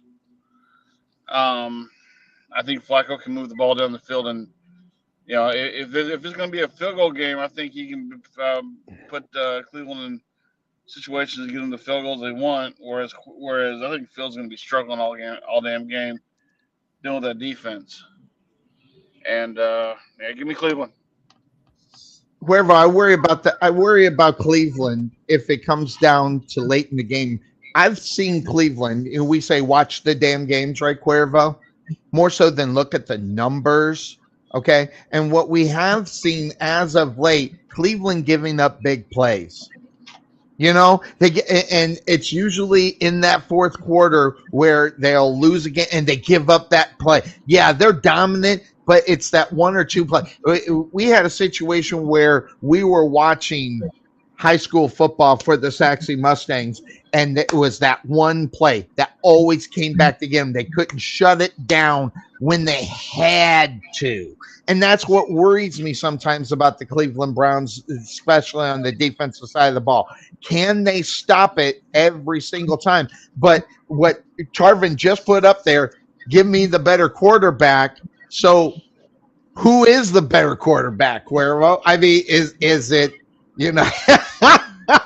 I love Tarvin. He just cracks me up. He puts his interestingly enough, we got this. He's a new to the show. Garrett will chase Fields all day. And will he catch him is going to be the question too. So I'm going to do this, Cuervo. Shoot it to you. What's your take up on that? Yeah, Garrett will chase Fields all day. Are we going based on what we saw 2 years ago? And that's what the impression we have left of the Bears and Browns. So let me tell you something. This is not the same Bears team. This is not, ran by Matt Nagy like it was 2 years ago. This is not Justin Fields' first start. All right. So it's kind of like the theme in Chicago this week has been we're returning to the scene of the crime, right? Where Justin had his first start in the NFL, and he got bullied the whole game. At 9 home. sacks, I think it was. It was in Cleveland. At home. Yeah. In Cleveland. Oh, was it in Cleveland? Okay. Yeah, it was in Cleveland. And I think he got sacked about 9 times. And that was my fear going into that game. I was like, he's not ready to play. But Matt Nagy thought it was a good idea to play him at that point. And we saw the results. So, look, this is a different Bears team. All around. Offensive line is better. The defense, laugh all you want. Since they got Montez Sweat in that trade, it's been a top 10 defense. Absolutely. They've given up under 20 points a game. They're number 1 against the run. I think the secondary needs to be a little bit better, but they're getting takeaways. That is my favorite part about it.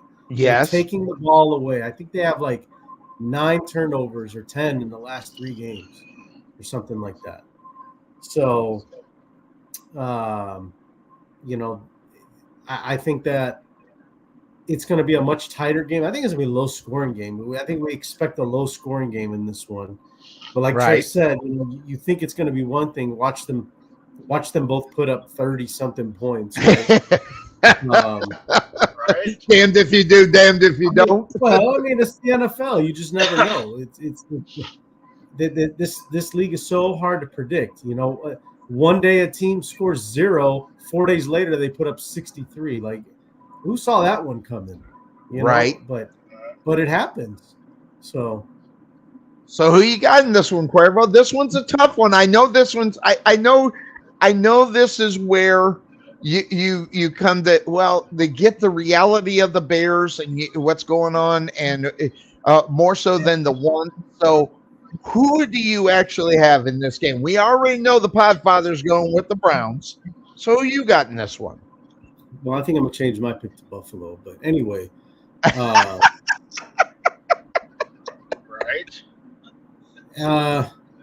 Look at I go with my team every Sunday here.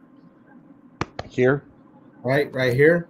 This you can't go against your team, right? Yeah. I just think. The last couple years, I could have gone against the Cowboys. Trust me. Trust me. When Andy Dalton was our quarterback, I was picking all against him all year. I don't blame you for that. I really don't. Yeah. All right. So Cuervo, make it official. Who do you have? Is it the Bears or the Browns? I just don't see the Bears getting in the end zone much today. So with that said, as much as it kills me, because the Bears, if the Bears are going to have any chance of getting a wild card, even if it's the last one, they're going to have to win out, and I just don't see it happening. So I got Cleveland today. What? And as much as it kills me, I got Cleveland today. That's right. Well, stay tied with me. It's okay. And Tarvin's on the Bears, and I'm going to tell you the reason why I'm going to pick the team I'm going to pick today. Okay? Because Tom McManus, who comes up on this show all the time, says this game is going to be won on the lines. Every game is usually depending on where the game is going to be won, and it's on the lines.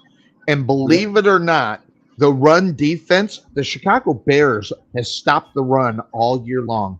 They are second in the NFL at stopping the run. Okay, They got Kareem Hunt. Listen, Kareem Hunt's a talent. Okay, but he wasn't the guy he's replacing. But still, he's there. They're not going to run the football today. That means they're going to have to lean on Joe Flacco. And I'm not saying Joe Flacco is a bad quarterback before I get the, Joe Flacco, when he has to perform within the last 4 years of his career, guess what? He falls short. Now, I love what he's doing right now, going in there and filling in, doing exactly what he's supposed to be as a backup quarterback. But if this game gets on the line, which I think it is going to be, I don't think that Cleveland's going to go out and destroy the Chicago Bears defense. I think this game's going to come down. I can't believe I'm going to say this. I'm actually on the Bears this week. I think they can get it done. And just let's fourth in the NFL, rushing touchdowns allowed in a game. Less than one. I know. I understand. I've got none. I'm going on a roll. But no, and I'm not even doing this just to pick on the opposite side. I actually had this game. I think this is the game because you're right, Cuervo. When you got Justin Fields, where you're going as a franchise right now, this believe it or not, even if they don't even make the playoffs, this is the most important time for the Chicago Bears in the last 5 years of where they're going.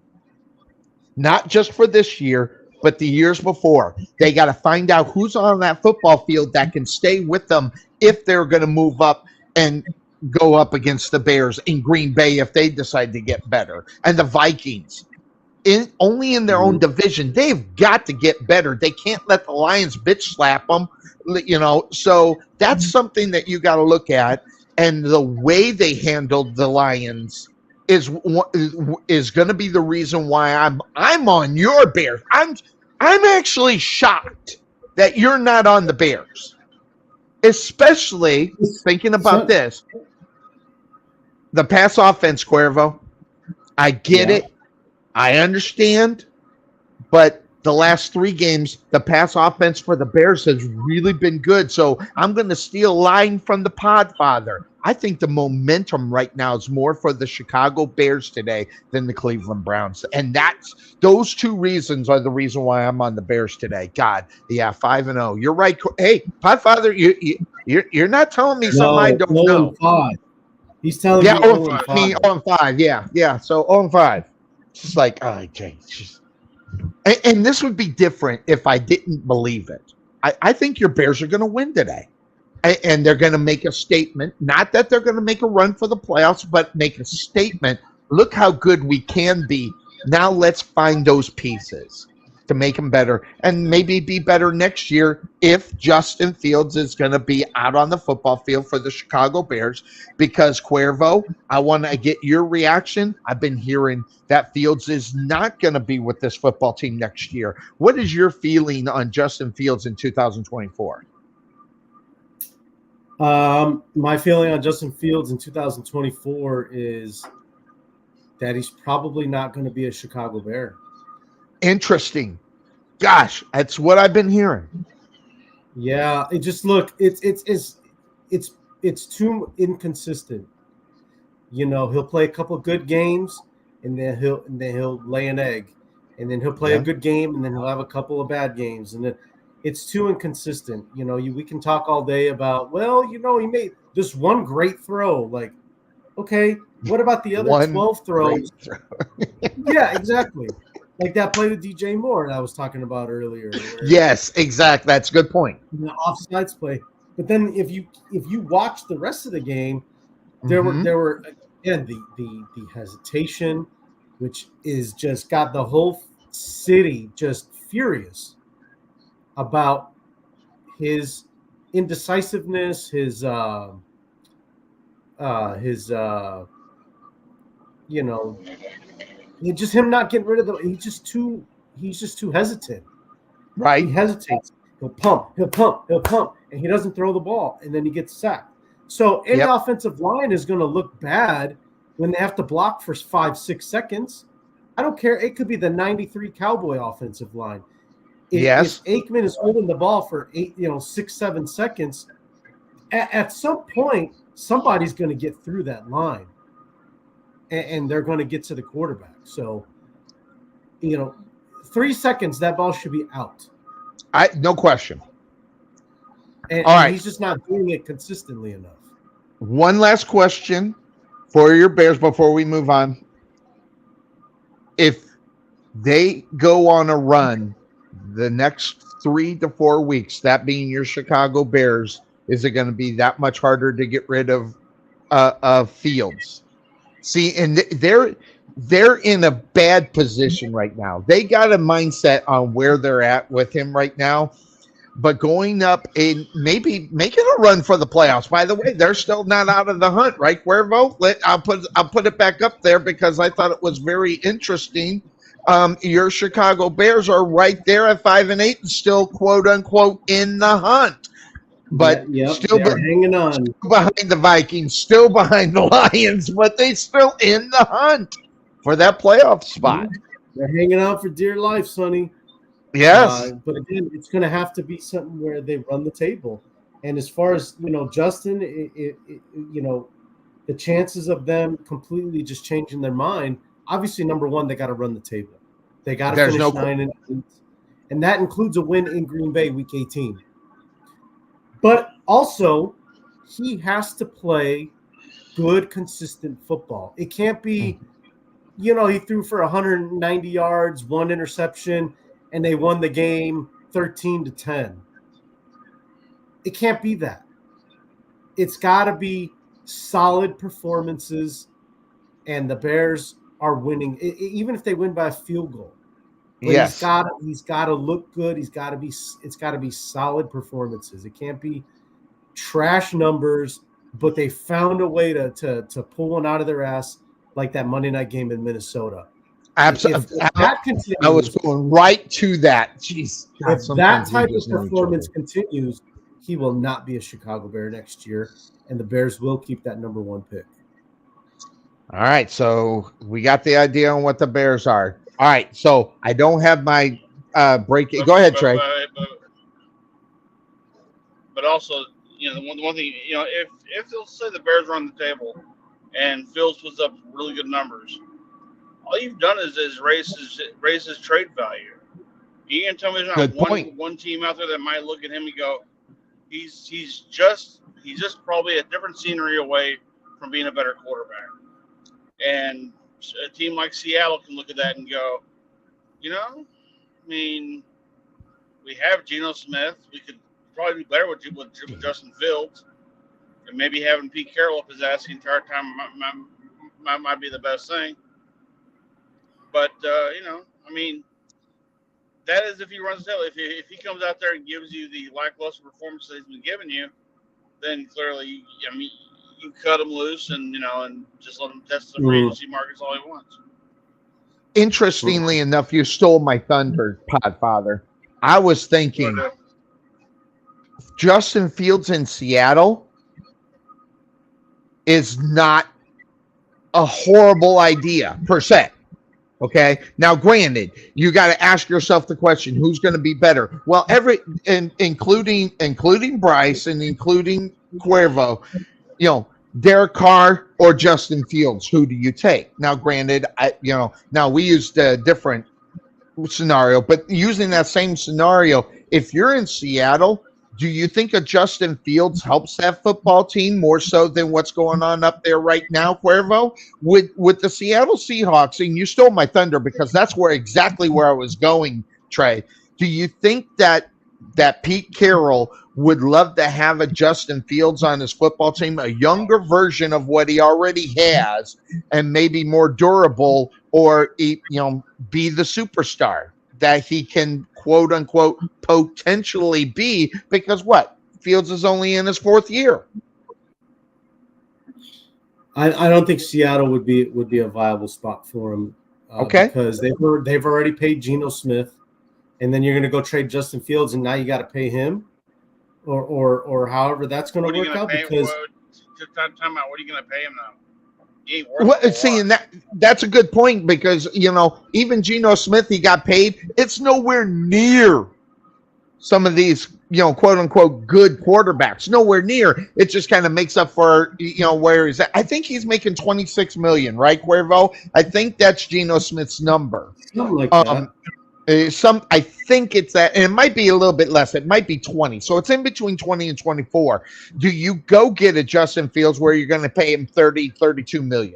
I think that's the number, Cuervo, for Justin Fields right now, based upon his career. It's the low 30s. Really, you think that much?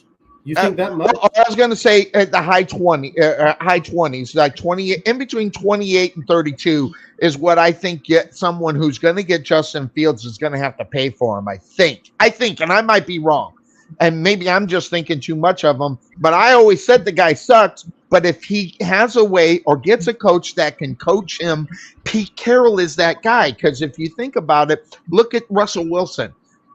Russell Wilson isn't playing like he used to play up there. And right now, they got the most out of Geno Smith. So they got the most out of Wilson. They got the most out of Geno Smith. What's the common denominator? Which I hate the guy. I can't stand Pete Carroll. But this guy seems to be able to get in quarterbacks' heads to get them to win football games. And if there's an opportunity, I think that would be more so for Pete Carroll, more so than, I don't know. Everybody says Pittsburgh would be a place for him to go. I don't know. Go ahead, Trey. Here's the thing. Pete Carroll's the kind of coach. Pete Carroll's the kind of coach that can coach the bad traits out of you and the better traits into you. I mean, he's one of those hard-nosed coaches that can really be your quarterback's best friend if he had to be. Kind of like Mike McCarthy, really. And yes, that's a good point. Justin Fields more so than him staying around in Chicago or going to a team like, say, I don't know, the Commanders or or a team that does, or the Giants. I mean, the Giants, would not be a good fit for him either. So I think you get them out to the West. You I mean, yeah, the Niners are still going to be the Niners, but the Right. thing is, you're still the second best team in the West, possibly, or you're competing for it. So and plus you have no idea what's going to go on with Arizona right now because their quarterback doesn't know. And So Matthew Stafford, is he going to continue in LA?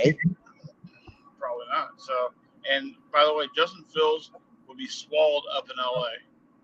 Okay, and it hasn't to do with the team; it's the city. The city is doing. The city doesn't care about you.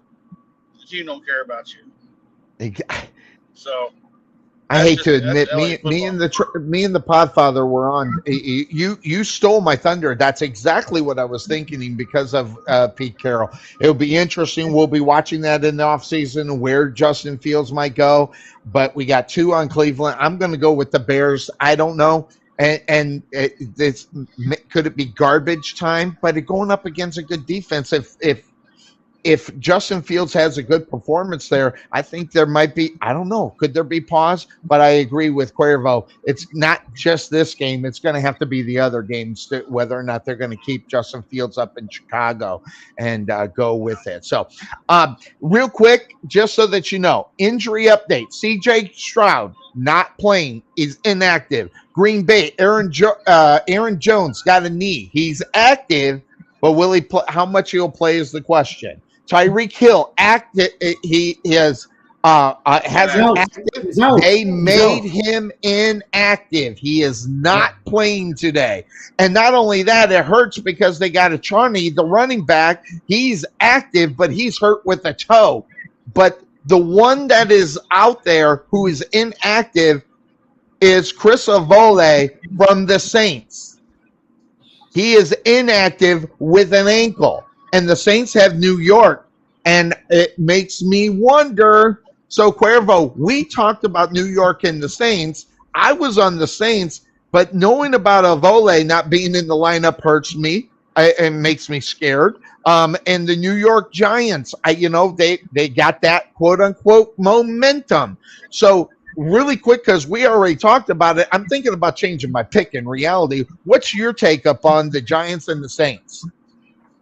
Giants and the Saints. That's tough. With Olave being out now for the Saints. Gosh,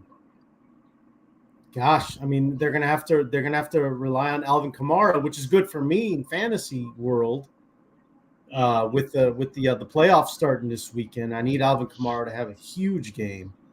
But in the real world, oh man, who do they go to? If Kamara is going to be,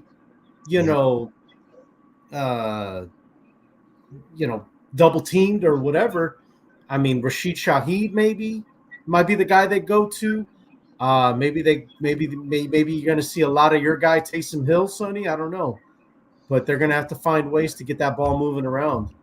I don't know. I without a volley right there, the attention you got to double them up, and now they don't have to double them up anymore, and that worries me. But this one is the hard one, especially with a volley out of it in order to try to pick it. If he's in it, I'm on the Saints. But now that he's not, man, I hate stay with the Saints. Injury. Stay with the Saints. No, maybe I will, but no, I'm gonna flip it. I'm gonna have to go back to the Giants on it without a volley. I don't know how they win this game, especially if the momentum is going to come from the Giants. Cuervo, it's the New York Giants. They suck. Come on, go with the Saints. They do suck. But the Saints might suck worse without having everybody on their football team. Don't worry about that. Cuervo, who do you got in this one? I'm going Saints. Look, I know that Tommy Cutlets, that's a cool story and all that. But come on, they've beaten Washington and New England. And then they barely. But time out. Thank you for beating Green Bay last week, because it's always a good week when the Bears win and the Packers lose. Yes. So thank you, Tommy DeVito, for that. But no, I'm not buying into this Giants hype. It's garbage. I'm not either. I'm not buying either. I was just joking. There's no way I'm changing off. Even with the volley not in the lineup, I'm not buying DeVito. I'm just not doing it, even though he's got a great coach to help him be better, and he'll be a backup in the NFL someplace, if not still there in New York. Guess what? Listen, Derek Carr sucks, but DeVito sucks more. Yeah, I said it. I don't care how well DeVito's been playing. Derek Carr will probably outplay him, and he'll find somebody else besides Avole to throw it to. So I was teasing it on the Podfather that. But no, I am staying with these things. Podfather's got something to say though. Huh? I think he's got something to say though, or I thought he did. Well, no. I was going to say, hey, 0-4 is what he's saying. All you want. The fact is, you can show Tommy DeVito all you want. Yeah, he's beating the Patriots and the Commanders. Yeah, big whoop, right? But the Saints are no different.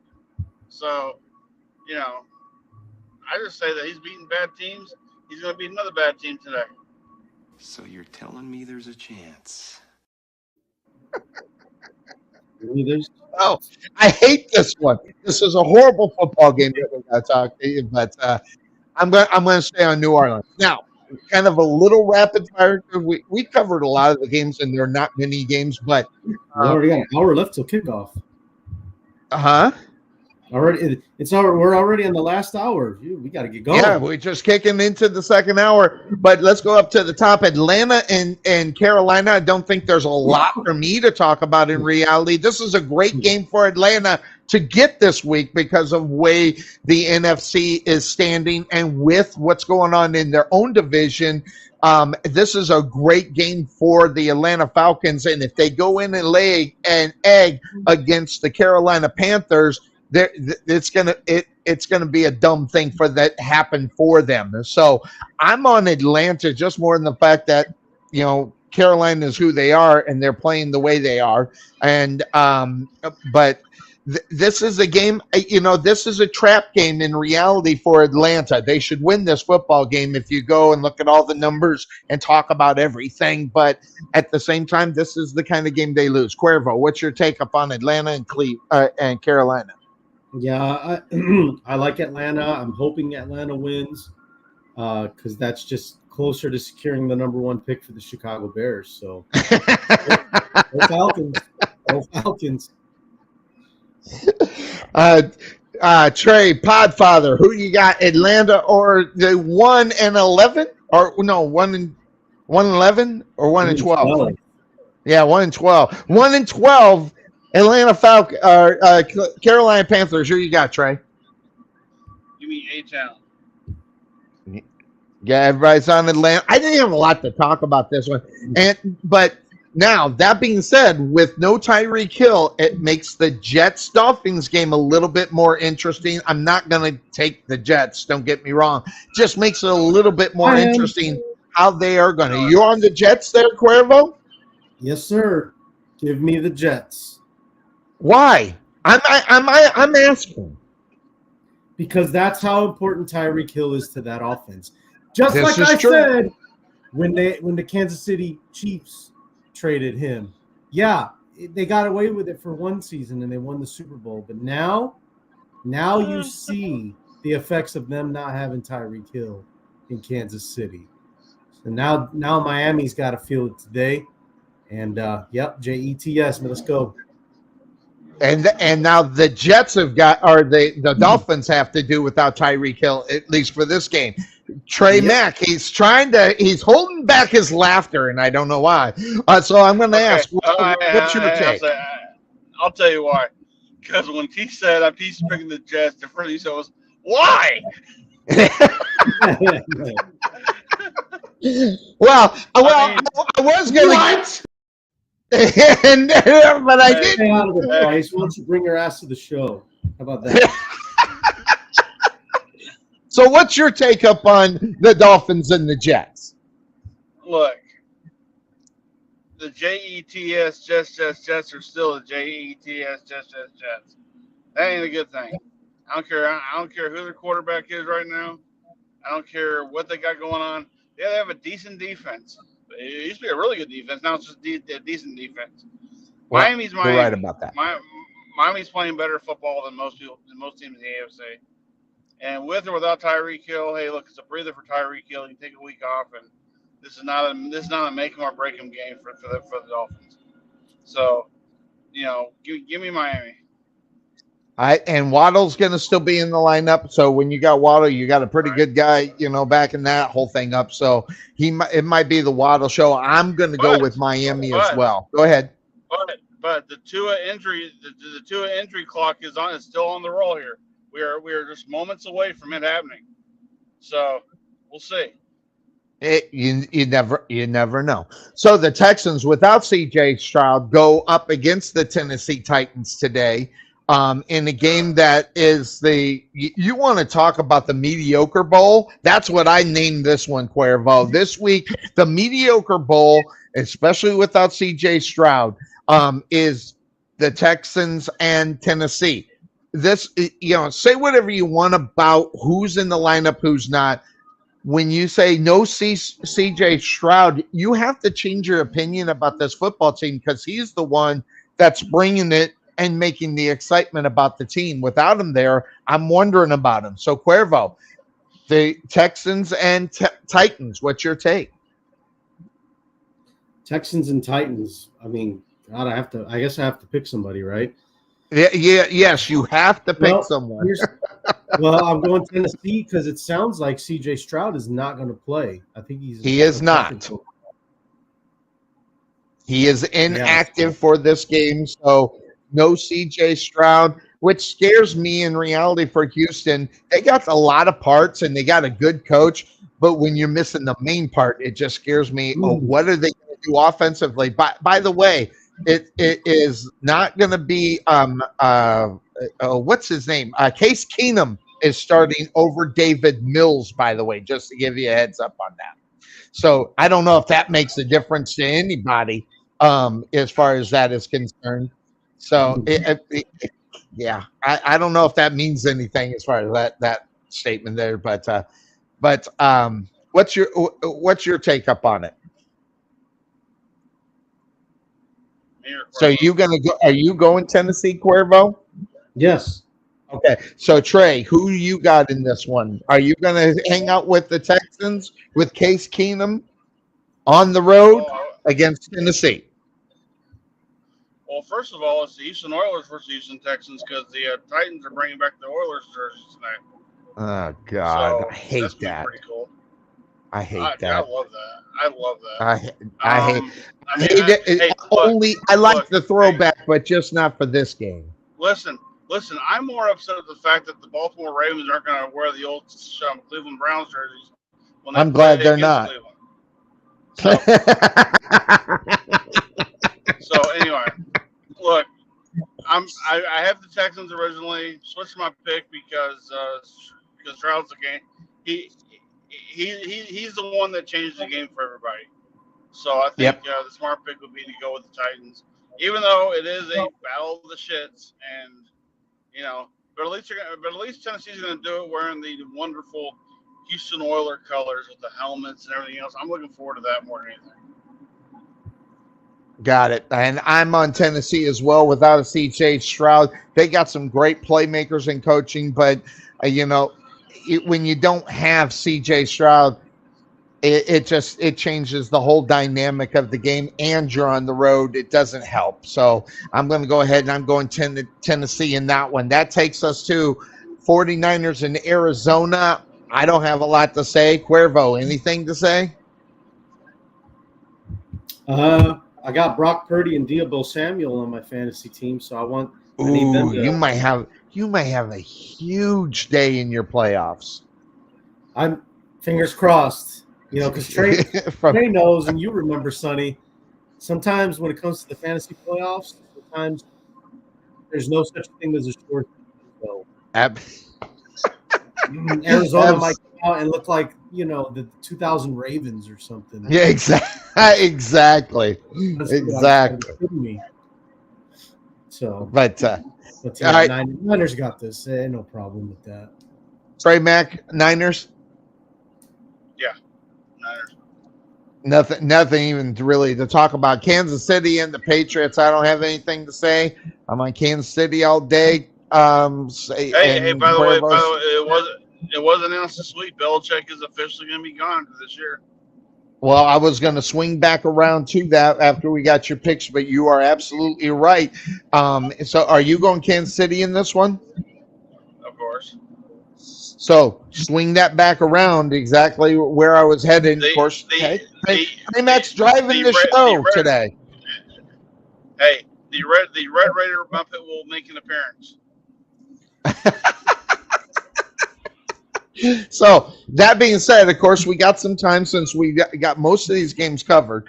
That being said, Cuervo, this is interesting. What do you think? Every place I'm listening to is that he's going to coach next year, and I got it in my mind he's not. And maybe I'm just blind to it or just don't want to believe it. Maybe I think he should just go out and go away. But but everything I'm hearing, Cuervo, he's going to go to another football team and coach another football team. I'll believe it when I see it. I'll believe it when I see it. I think I do too. I think he's done. I think, listen, even with the crappy 2 years, he doesn't have anything to prove to anybody in reality. But the way they've been losing Cuervo and the way they haven't been able to get their quarterback to turn around to be even 1/3 of a Tom Brady. He's not even a quarter of Tom Brady. Right. And everybody also talking about, obviously it was Brady that was the reason. I just don't get the fact that where he's going to move, and depending on where he would go, he still have to, lead a quarterback. So are they going to be able to? It obviously depends on where he goes and what kind of quarterback and who's going to take a Bill Belichick. If he does, Cuervo, where do you think that Bill Belichick ends up? If I had to pick another team that he's going to coach, yes. Oh, for God's sake! I know what team I think he's going to go to. Me too. Is it an NFL team? Because I got a college team in mind. Believe it or not. Really? No, go with it. Where do you think a college team? Where? I think he'd coach the Naval Academy. Now, are you serious, or are you pulling legs on a joke that I don't get? No, his father was in the Navy. I think to didn't know that. I think to kind of end his career, maybe something to honor his father. Coach Naval Academy. I don't know how he's doing recruiting, but maybe give a year or two, and then that's it. And then interesting. My team I had him scoping out would be the San Diego the Los Angeles Chargers. Yeah, NFL wise, yes, I agree. I think the Chargers is a. I think that would be the only place he should go because of the quote unquote potential of Justin Herbert and the fact that he is about 100 times better than Mac Jones. So he gets a quality quarterback that he might be able to get the opportunity to mold to be better. I think he'd go for the nice weather. That too. So what do you think, Trey? Where do you think that a Bill Belichick could end up at? He's going to go to the Raiders. Well, that's a guy that'll spend the money for him if he wants him. And that's another question. How much is he going to cost? But also the thing is, there's also Brady ties to that too. True too. Tom Brady, part owner of the Raiders. I don't think that went through though, did it? Oh, you're right. That didn't go through. You are right. But the thing is, he's trying to get invested into the Raiders, so bringing Bill Belichick in would definitely be one of those things. Well, I think my take up on that is that if Brady moved away from him for whatever reason, I don't know why the Raiders would want to go at him. Just think of that. Brady left him. So, and there was reasonings because the Belichick way wasn't working anymore, or they didn't want it to work, or the young kids, to hell with Bill Belichick. Maybe though, maybe it didn't work for him. Doesn't mean it didn't work. It didn't work for him. But like y'all said, over in the Chargers and over in LA, yeah, I mean, it would probably work for Justin Herbert. Hell, it'd probably work for Josh Allen. I don't think Buffalo's looking to move anywhere. But I think Sean McDermott's going to stay. That's who it is, right? Is that his name, Sean McDermott, over in Buffalo? Yeah. Yes. Yeah, just saying. But one thing that scares me is the Commanders. Yeah, we've heard that one. Yeah, that one's been around for a while. Yeah. I was thinking, it's funny you say that, because if you think if Daniel Snyder owned that team, that would definitely be somebody I think he'd go after. Daniel Snyder being who he is and what he was as an owner. Belichick would never go for it if he was still there. I think, and that's where I think you're right. I think you're right. I think there's a lot to be said about that. But now that he's gone, Magic Johnson and company are running that team, I can see Belichick sit there and go, I could possibly turn a team that has really no identity. They've had 3 of them in the last 5 years, but they really have no identity around, and and they have a nice quarterback, a very coachable quarterback. Who? And the Commanders. He's a coachable quarterback. I didn't say he's great, but I mean, Sam Howell? He's someone that can definitely. Howell, you're talking Sam Howell, right? Okay. Right, yeah.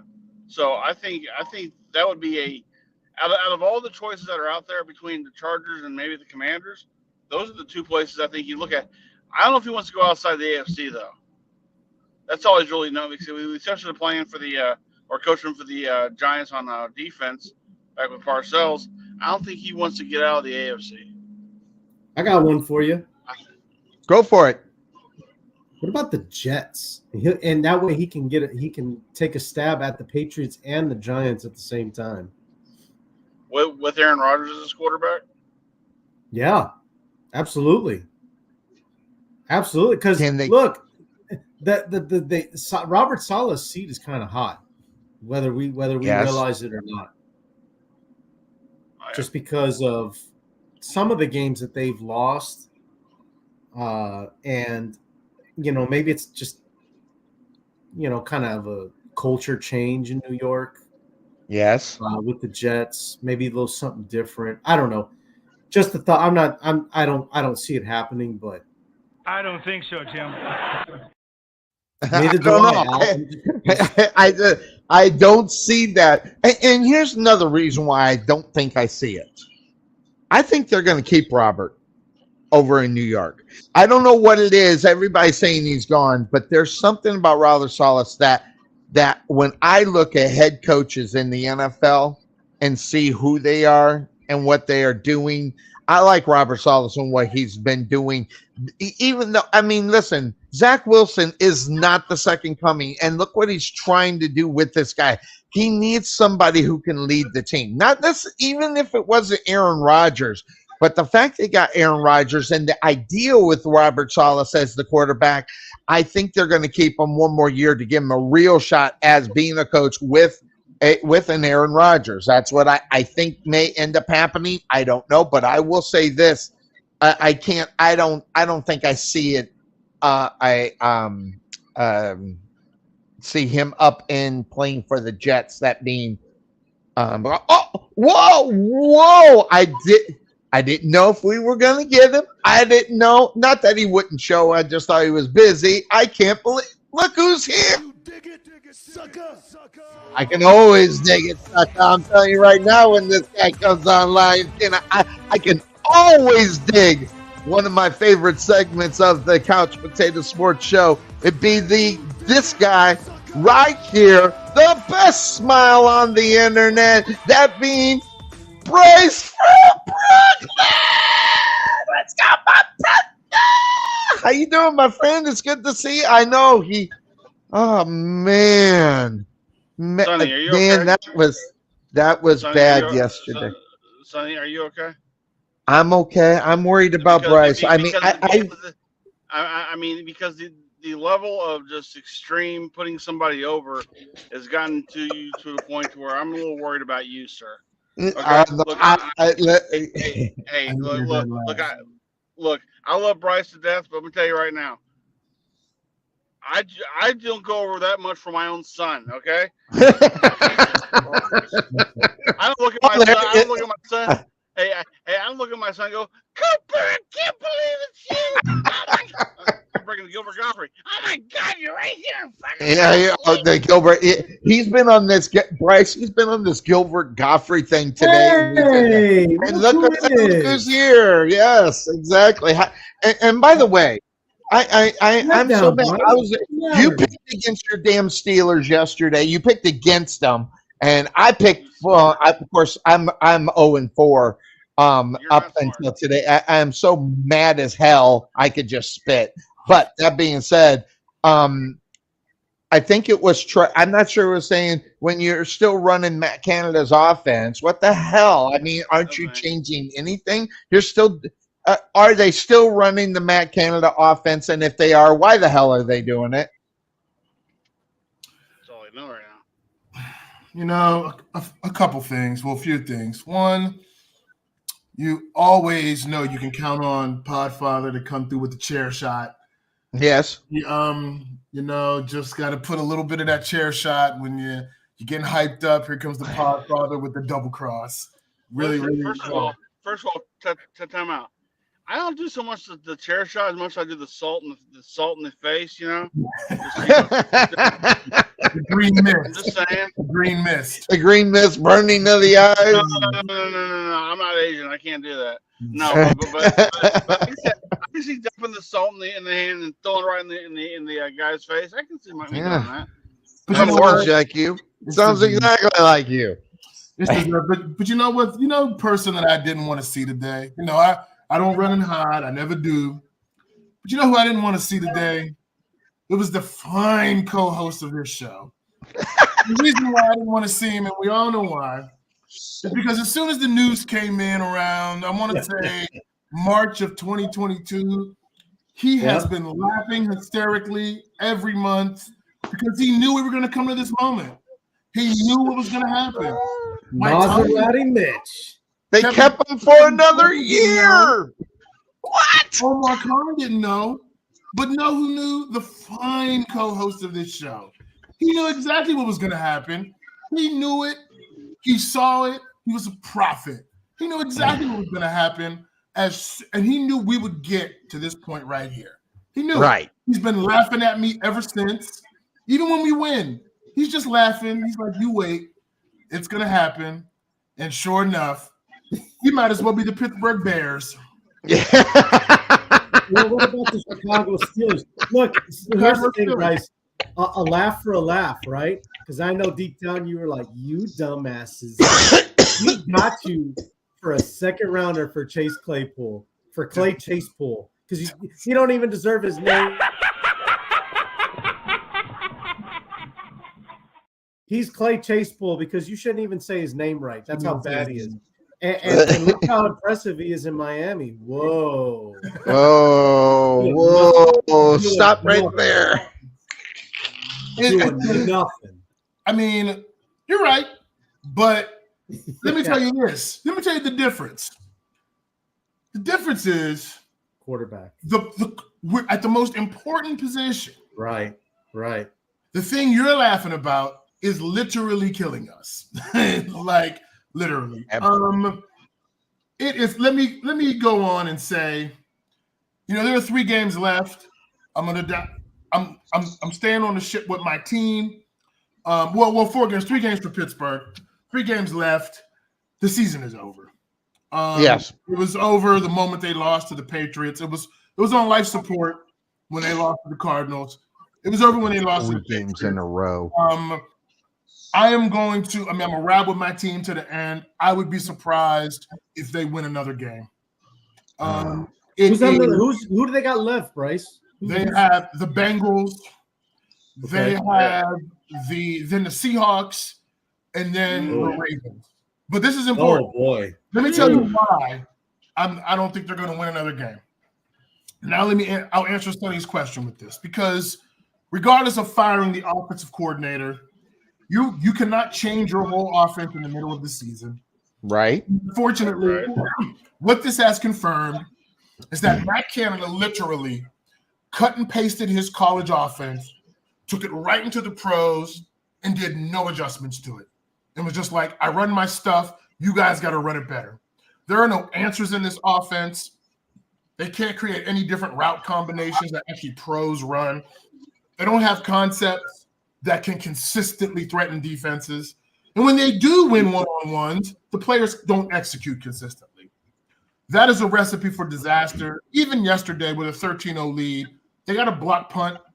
They really scored one touchdown. They can't score. They can't move the ball.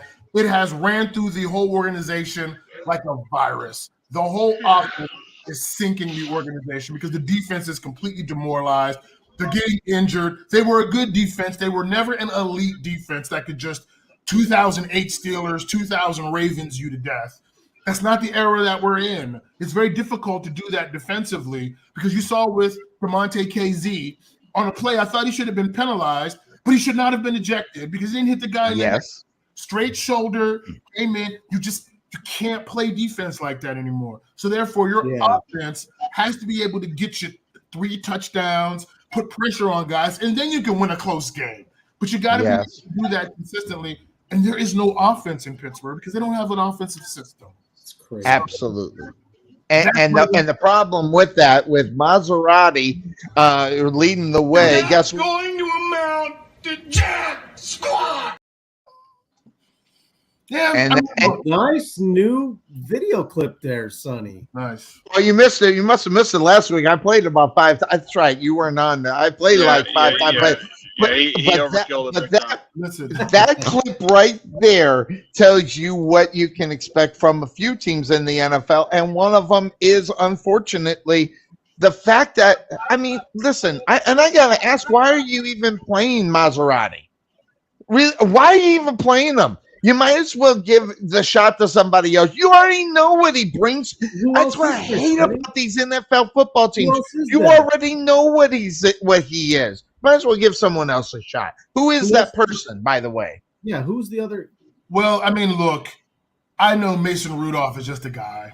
Oh, yeah, that's right. But they still have him? I thought they dumped him. No, they have him. He played in the game. He came in late in the game and relieved Mitch. I mean, Mitch should not play another snap for the Pittsburgh Steelers. Oh, I fully agree. At his price, I would rather just lose with Mason because it's infuriating watching Mitch Trubisky impersonate an NFL quarterback. Mitch had a couple he was able to make some plays in the beginning of his career. Defenses have completely figured Mitch out. He doesn't bring anything to the table. He has bad mechanics. He can't read the field. All the things that the fine co-host of this show already knew when we signed him, which is why he's been laughing on this show. He's been laughing at home with his lovely wife. Every time they need a laugh, if they're having a tense moment, they just look at each other and they already know. The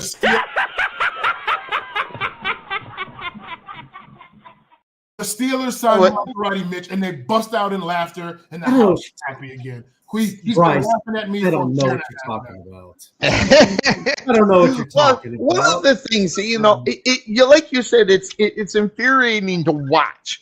And here's and I'll just say this, Bryce. I realize that you can't change a whole offense in the middle of the season. I completely get it. But can you do maybe 1 or 2, 3, maybe 4 different things? They are not going away from it. It's almost like they're hooked on Canada. I mean, they can't even get out of their own ways to do 1 or 2, 3 things, 4 or 5 different things. How many plays do they run in the offense in a regular season game? Can't you do maybe 5 different? It's the same damn thing. And that's where the problem comes with Rudolph. If you bring in Rudolph, you better change a little bit and maybe do something different than what you're going to get if you want to try to win. But now it's the Justin Fields run. right? Bryce in Brooklyn, do you want Justin Fields? Because everybody's talking about it. Do you want you some Justin Fields? First and foremost, I would personally, I would love to have Justin Fields on this team. We're not going to trade for Justin Fields. It's not going to happen. Why not? It's not going to happen. Why not? Well, it's not going to happen, because I can see the Bears keeping Justin Fields, and I would fire the whole staff before I got rid of Justin Fields, because you need talent at the quarterback position. Right now, Kenny Pickett, we can say, is not the franchise guy. I don't know if he'll play. I don't know. He hasn't shown enough to show that, but I think they're going to give him, with the new OC, one more year to show, can he be that guy? I wouldn't be surprised, though, depending on where they end up, if a Bo Nixon, if a Jaden Daniels were to fall to them, that they would draft one of those guys. I don't think that is actually out of the realm of possibility. Will they do that? Will they end up high enough to do that? I'm not sure, but I think they're going to go in with Kenny, and I can understand why, because Mike Tomlin has to own this. He's stuck with an offensive coordinator that has poisoned the franchise and set them back years. They're going to have to nail a home run with this offensive coordinator hire. It's going to have to be a home run. And you know what? If they moved on from Terrell Austin on defense as the defensive coordinator, I wouldn't be mad at that either. I think they need to up their level of coaching and coordinating. Interestingly enough, Hey, Bryce, I have a question for you. What would you think about the idea of Jason Garrett going in to be the offensive coordinator for the Steelers? Absolutely not. No. I just don't think. No. I mean, if you were to bring up, I mean, he's out there, so that's why I'm asking. No. It's been out of the game too long, man. I don't see it happening. No, I don't want Jason Garrett. I think it would be a little bit too much. I think it would actually be a little bit too much of the same, if you can believe it. I think Garrett. I agree. I think Garrett is a little too stuck in an era with the way he looks at offense and calls plays. And I think Pittsburgh needs a guy who can bring multiple answers, multiple formations, kind of multiple choices when it comes to how they do offense and how they put defenses in binds. Fully agree. I got one for you, Bryce. You guys run a 4-3, yeah? 3-4. Oh, it's a 3-4. Okay. Yeah. Well, then that completely just negated what I was going to say. If they were, who were you thinking? If the Steelers did run a 4-3, depending on how the rest of the season goes, Matt Eberflus is probably going to be available, and he'll probably go be a defensive coordinator somewhere. And I think had the Steelers run a 4-3, oh God, I mean, the things he could do for your defense, because I can say that. You know, he may not be the greatest head coach, but he can coach some damn defense. He can coach some defense. I'll tell you that right now. Yeah, I mean, look, I like guys personally, even I don't know what, I know with the Giants are not great. I like guys like Wink Martindale. I like guys like Rex Runt. I like guys that run 3-4 hybrid type of defenses because they get after people and instill a personality in them. And I think that would fit with kind of what Mike Tomlin wants to do. Offensively, they have to literally take this whole thing from the ground up and rebuild it. It is a mess. The fact that Tomlin could get to this point that his offense is such a mess is completely on him. The people that say he should be fired and all that, I'm not in the fire Tomlin camp. But at this day today, I can't argue with a lot of their points because they make some very good points about where this team is at and how they have been coached. It is a terrible unit. Well, and then I'll ask you one more question before we get to the 3 games remaining. You look at what happened over in LA with the firing of the Chargers coach. Everybody on this panel, I think even Trey did, said that guy should have been out before it was too late. They lost a year, and they should have fired that guy. We were all over. Everybody was all over it. Is this? I worry for the Steelers that this is the Chargers next year. The Steelers, something maybe they should have made the change. But then again, at the same time, we go back to who are you going to get to replace Mike Tomlin? Okay, it's simple fact of the matter is it won't be Bill Belichick. He won't go to the Steelers. Okay, but outside of that, who else are you going to give? I think I'm on Bryce's side. I give Tomlin one more year to figure this out. And if we end up doing what we just did this one, yeah, maybe we'll make the change at the end of the year because the Steelers won't fire a head coach in the middle of the season. So we got one more year to see some kind of turn, some kind. It don't even have to be Super Bowl or a deep run, but something that it says, hey, we see a marked improvement here that we can say, all right, Tomlin's back in control. He's got everything going. I think that's it, but I do worry that it's another Chargers situation. Could it be, could one more year be too much? But so I'll ask Bryce, if you got rid of Tomlin, who do you want? Who do you see replacing a Mike Tomlin? I don't know. Like if they were normally when they do fire coaches, they've gone with a young defensive guy who didn't have head coaching experience, but they felt was a dynamic leader they could bring in. In today's NFL with the rules, it would be interesting to bring in like a guy like Ben Johnson. I think it would be interesting to see what he could do as a head coach. But they're not going to fire Mike Tomlin. And you know what? I'm not in the fire Mike Tomlin camp. I've never been, and Sonny, you know this, I've never been in the fire Mike Tomlin camp. But however, that being said, that seat is getting a lot harder. Oh, God, yeah. The results have not been there, and Mike Tomlin could be coaching for his job next year. He is actually up for an extension. I know. I heard that. So, I read somewhere I came to see what they do. He probably wouldn't take a 1-year extension. I could see them offering him, we'll give you a 1-year extension, meaning next year we need to see real improvement here, coach. I don't know what they're going to do. Rooney could extend him 2 years, 3 years, and then it's not it's not going to be an issue. But Mike Tomlin for next year, you better see, like you said, some vast improvement, or at the end of 2024, that could be his last year coaching the team.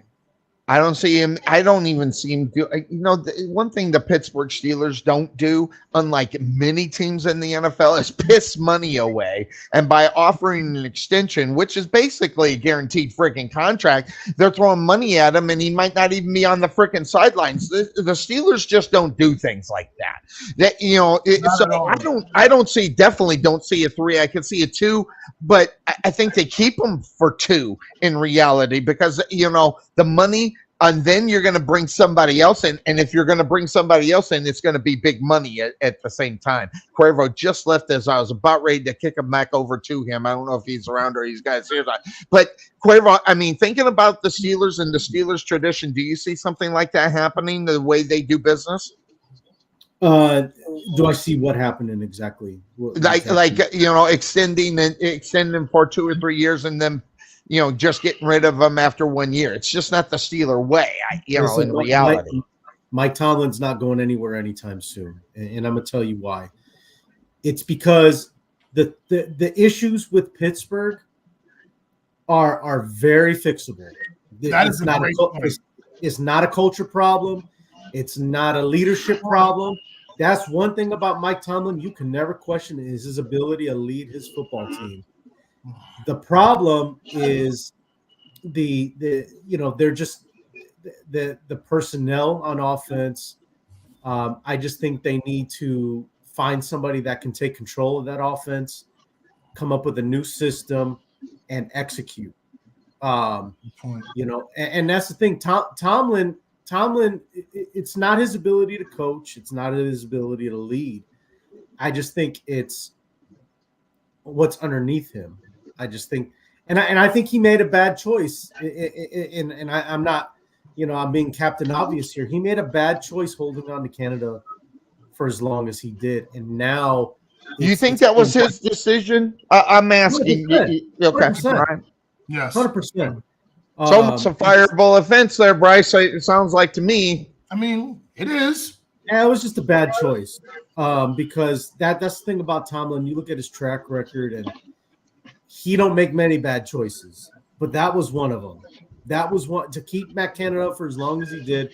That was a bad decision, but you learn from it. And I think Mike Tomlin is definitely going to learn from it, and he's going to go out there. Hell, don't be surprised if Eric Bieniemy is a guy that he tries to bring over from Washington. Imagine that. Or I don't think Ben Johnson is going to go to Pittsburgh as the OC. I think he's going to be a head coach. Head coaching job. He's going to be a head coach. He'll be a head coach, and I'd love to do a kind of like a. He should go to the Bears.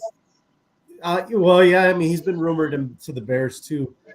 It'd be cool to do a little experiment amongst us on the Week 18 show right before Black Monday. Hire and fire. Who do we predict is going to get fired? Who's going to replace him? I think that's a great idea.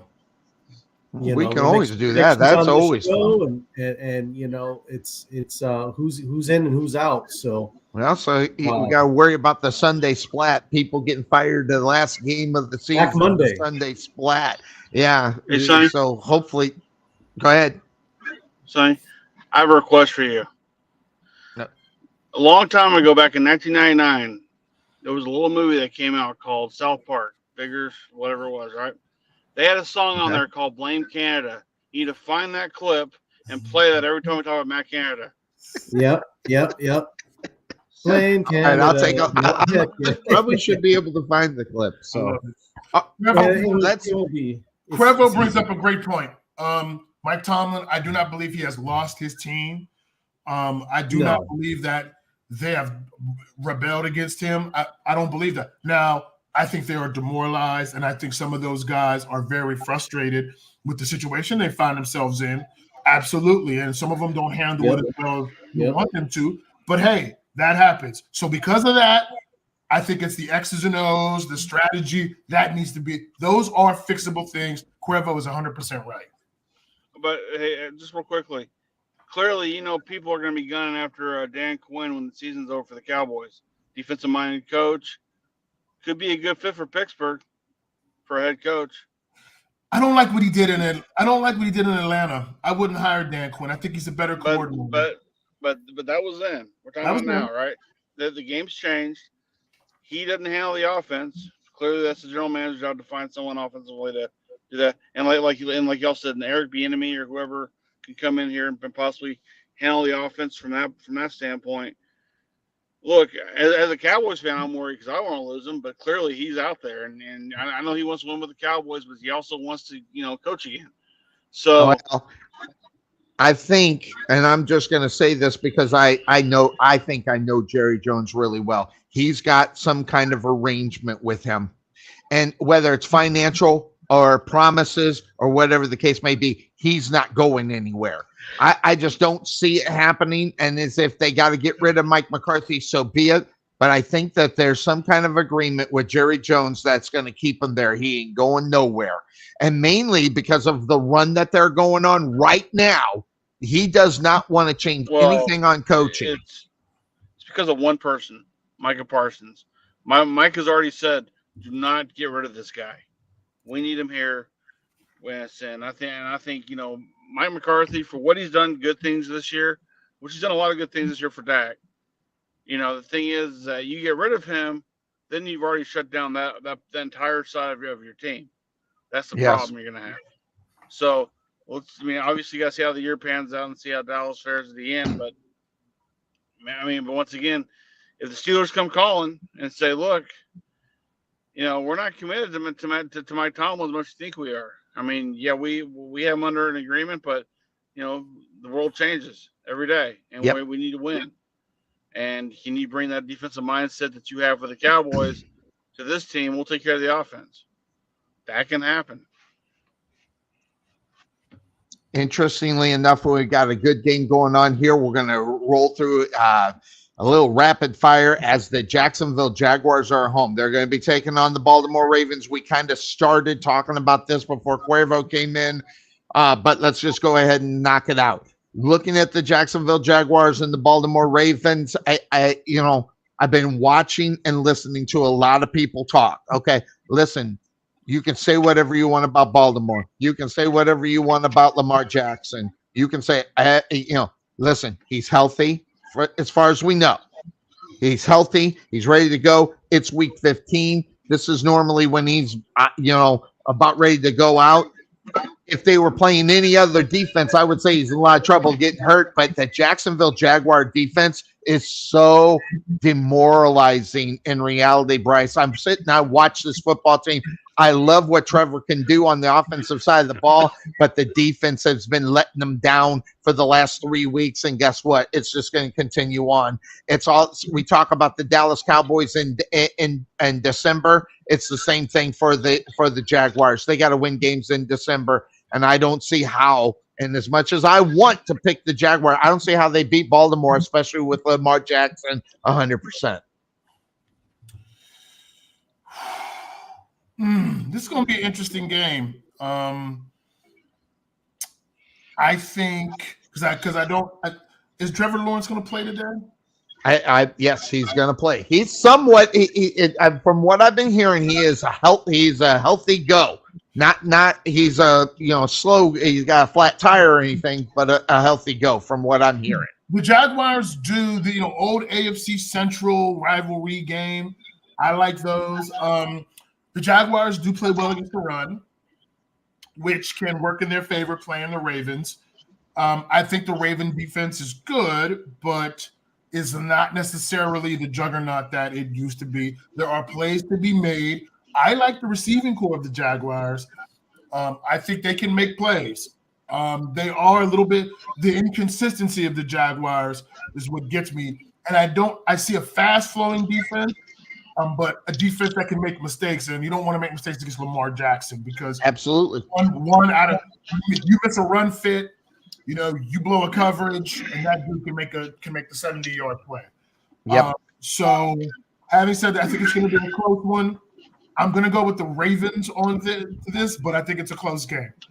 I think it's going to be a close game unless Lamar Jackson decides that he's just going to play balls to the wall and pick apart that defense. That's what I'm afraid of. Cuervo, looking at the Jaguars and the Ravens, who you got and why? Yeah, I like Baltimore, Sonny. Sorry to go against your Jaguars, but no, I'm just going against them too. They're a little inconsistent. And you let Joe Flacco tear you up last week. So, imagine what Lamar's going to do to that defense on a Sunday night in Jacksonville, Florida, where he's not from Jackson, but he's from Florida, so he's going to want to ball out. So, I just don't see the Jaguars having enough firepower to either slow down the Ravens on offense or be able to score on that defense. It's just a bad matchup. And this game's at home. Jacksonville, horrible at home. They just don't play well at home. But normally I don't like them at home because they think they're a good football team. Right now, I don't necessarily think that they're a good football team. And I don't even think they think they are a good football team right now, based upon what they've been proving for the last 3 weeks. Trey Mack, what's your take up on Baltimore and Jacksonville? We all know how good the Niners are in the NFC, right? Yes. We're all very, very, very, very much familiar with that. That's how the Ravens are in the AFC. I think the Ravens are the team to beat in the AFC. 100%. So I think give me the Ravens. And I'll ask Bryce this: you see Baltimore more than most because right there in the division, right there with your. I'm seeing fourth quarter problems for the Baltimore Ravens, but even if they get up a big one, they seem to tend to let that slide at the end of the game, and that's the only thing I see. If I'm going to pick the Jaguars, they're going to have to get up on them, and then the Ravens fighting back in the fourth quarter. Will they be able to do it? Will this? And I know you say everybody says you can't predict injuries, and you're right, but I worry that we're at week 15. We haven't seen Lamar Jackson in week 15 in 3 years. So we're going to get a new taste of what maybe the new norm is with Lamar Jackson being available late in the season. Yeah, I mean, look, the Ravens have not had they've had their issues in terms of injuries. So having guys ready and having their team back obviously is going to make a difference. They're clearly the tops of the AFC North, and it's theirs to lose. Could they stumble? Yeah, they've got some games coming up, but I don't think they'll stumble enough to threaten. They're standing in the division, and I think the Jaguars put up a good game, but ultimately the Ravens make enough plays to win. That's so everybody's on the Ravens today. So that was interesting. The other game that we did not talk about so far is I think there's a trap game on Monday Night Football right now. I listen. The Eagles they're not playing good football, and I'm telling you right now, and I'll say it. There's something wrong with Jalen Hurts. I don't know if he's injured or something is going on. We are not seeing the same Jalen Hurts we saw last year in the last 4 games for the Philadelphia Eagles. And we can use the excuse a couple of weeks back that there were so many games within, so many days. But I'll throw it over to Cuervo. He's waiting with bated breath. What's your situation? What do you think about the Eagles and Seattle Seahawks? Well, there's a small bit of breaking news with that. So Jalen Hurts has been downgraded to questionable for tomorrow's game due to the same thing I've been going through this week. He's been sick. So it's listed as an illness. And so I don't know what that means for tomorrow or what it means, how healthy he is or what exactly he's got. Is it just a cold? Is it a flu? Is it the COVID, the infamous COVID? Like, we don't know for sure, but is he injured and they're just not saying something? Well, I mean, if he's injured, I'm sure that they're going to say he's injured. But just he's got an illness. I don't know what it is, but whatever. He's questionable for the game. So that makes things a lot more interesting. So you're telling me there's a chance? Well, there's always a chance. There's always a chance. But, I mean, what a great bounce back opportunity, Bryce. Eagles get the Seattle Seahawks. Now, Seattle's at home, but this is a great bounce back opportunity for them to show that where they are within the NFC. I mean, we have already seen the page where they're at. They've got their situation where they're fighting the wild card. They're going up against the Dallas Cowboys. So that being said, this is one of those games that is all important for Philadelphia Eagles because this game should be an automatic win when it's a knee-jerk Eagles. It's Seattle. It is, their situation. But say whatever you want. And Geno Smith is doing enough. And then even backup Drew Lock came in and played well last week. So, whatever Pete Carroll is selling, they are buying. They're at home. The 11th man. Is this a chance for a trip up against the Eagles? Are you going to go Seattle or are you going to go Eagles there, Bryce? Well, I got to see I didn't know about Jalen Hurts. That's a big loss if he's not playing. So if he's not, I would go with the Seahawks. As of right now, I'm going to stick with the Eagles. I think what the Eagles need to do is get back to running the football. Just being really physical, coming downhill, calling a lot of runs, putting the ball in the belly to running back, dictating the game and controlling it. Use their weapons, but don't get so enamored with the weapons on the outside. Get back to being very physical with the football. They can do it. I think Seattle also wants to play that way. They're a tough unit. They like to play gritty, but I think the Eagles are a more talented team. I'm going to go with the Eagles. I think you're right. I think they're more talented. Cuervo, who do you got in this one as the final pick in this one? Yeah, I like the Eagles as well. I mean, I know, people probably get scared when they hear Jalen Hurts is questionable. I think he'll be okay. They'll pump him with fluids or whatever. He'll be fine for the game tomorrow. Eagles win. Trey Mack. Much like what Bryce said, it's all based on if Hurts plays, the Eagles. If he doesn't play, might switch. Gotcha. So we're looking at the starting quarterback being a big idea on what will end up happening as far as that is concerned. I'm on the Eagles. I'll always go back to the saying that Geno Smith can be Geno Smith. This is his time to shine. If he's going to be, but again, Pete Carroll's got no coach before got the best of Geno Smith. Pete Carroll seems to be able to find him. I don't like Pete Carroll. He's a punk. I don't like him. But I can sit here and say, though, he gets what he can out of the best out of his players, as far as that's concerned, when no one is even talking about Seattle, in reality. After they lose the boom, after they lose Russell, everybody, this is a team that can be considered in mediocrity.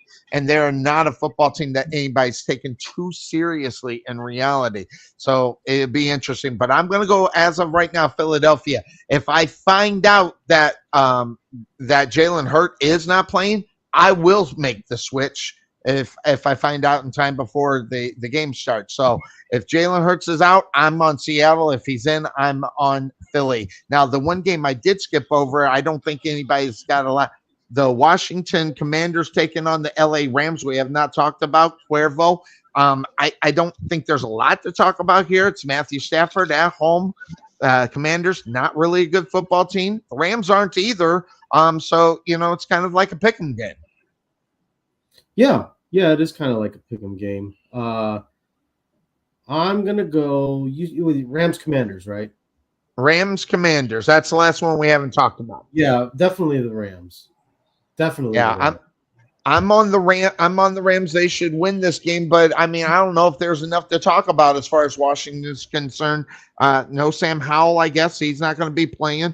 My understanding, anyway. I think he's on IR. So they're. I don't even know who's quarterback in that football team in reality, Bryce. I don't know if you even know. But really, is there much to talk about?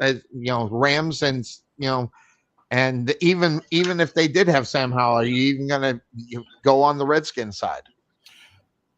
I'm going with the Rams. The Rams have, the Commanders are pretty much, I mean, they're kind of a mess like the Steelers. So I'm going to go with the Rams. I think they get it done today. What do you think, Trey Mack, as far as that is concerned? Commanders, you were kind of talking them up a little bit earlier this season. I noticed you've gone down from it, which is fine because that makes sense. Do you have enough to go ahead and have them pick them to win over the Rams today? I'm so glad you decided to pick this to be the last game we talk about because, man, I am so geared to give some information about this game that none of y'all is talking about. You want me to? I can pull it up for you in a heartbeat. I can talk about fourth quarter, first quarter. I can talk about all quarters. No. I'm going to sum it to you in one word. It was even a word. That's what I think about this game. This game sucks. It was actually aimed at me, but, I was sitting here. This is total BS.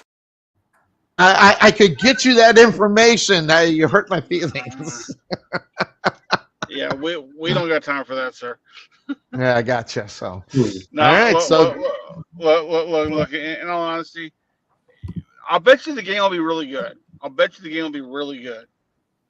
If you're a Rams fan or if you're a Commanders fan, if you're us and don't give a shit about either team, it's a boring game. So, at the end of the day, it's a who gives a shit game.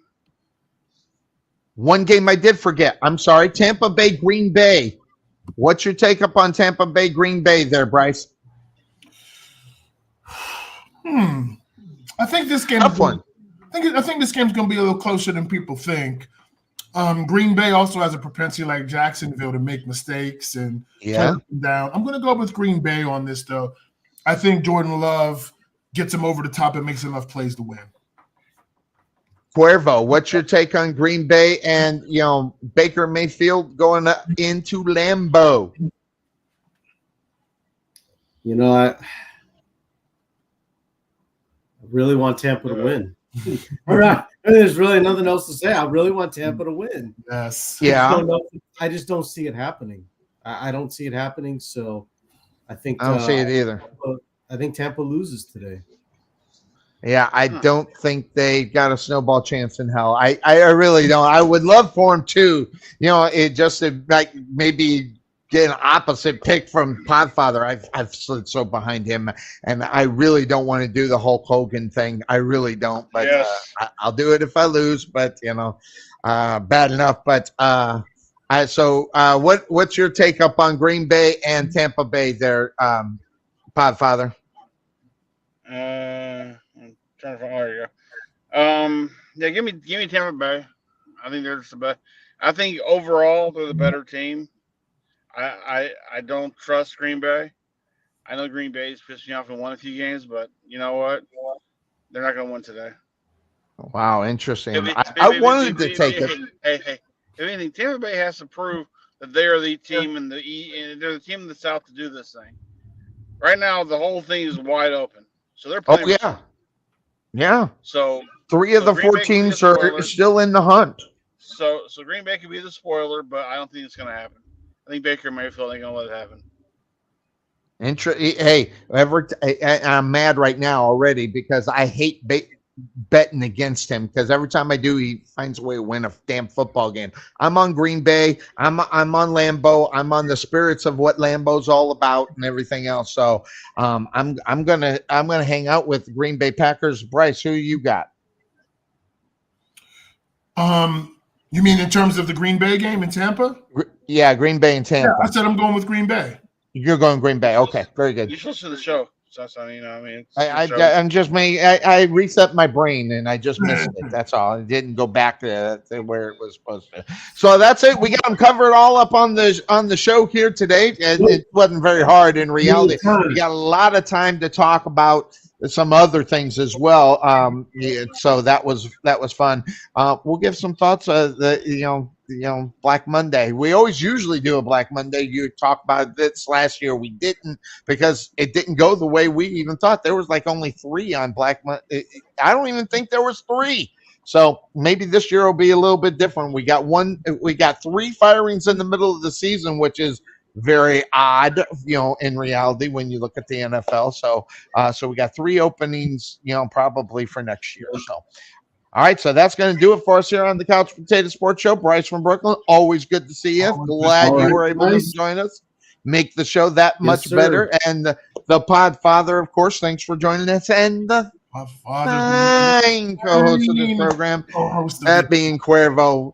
So that's going to do it for us here on the Couch Potato Sports Show. I'm Sonny Clark, the hardest working man in sports radio. We're out of here. Do you see that big screen TV thing that I got going on? We're going to get that. You sure did. You're going to go enjoy that right now. Oh, my gosh. That thing is huge. And we're going to find out how huge it is. We're out of here, everybody. Have a good one here on the Couch Potato Sports Show.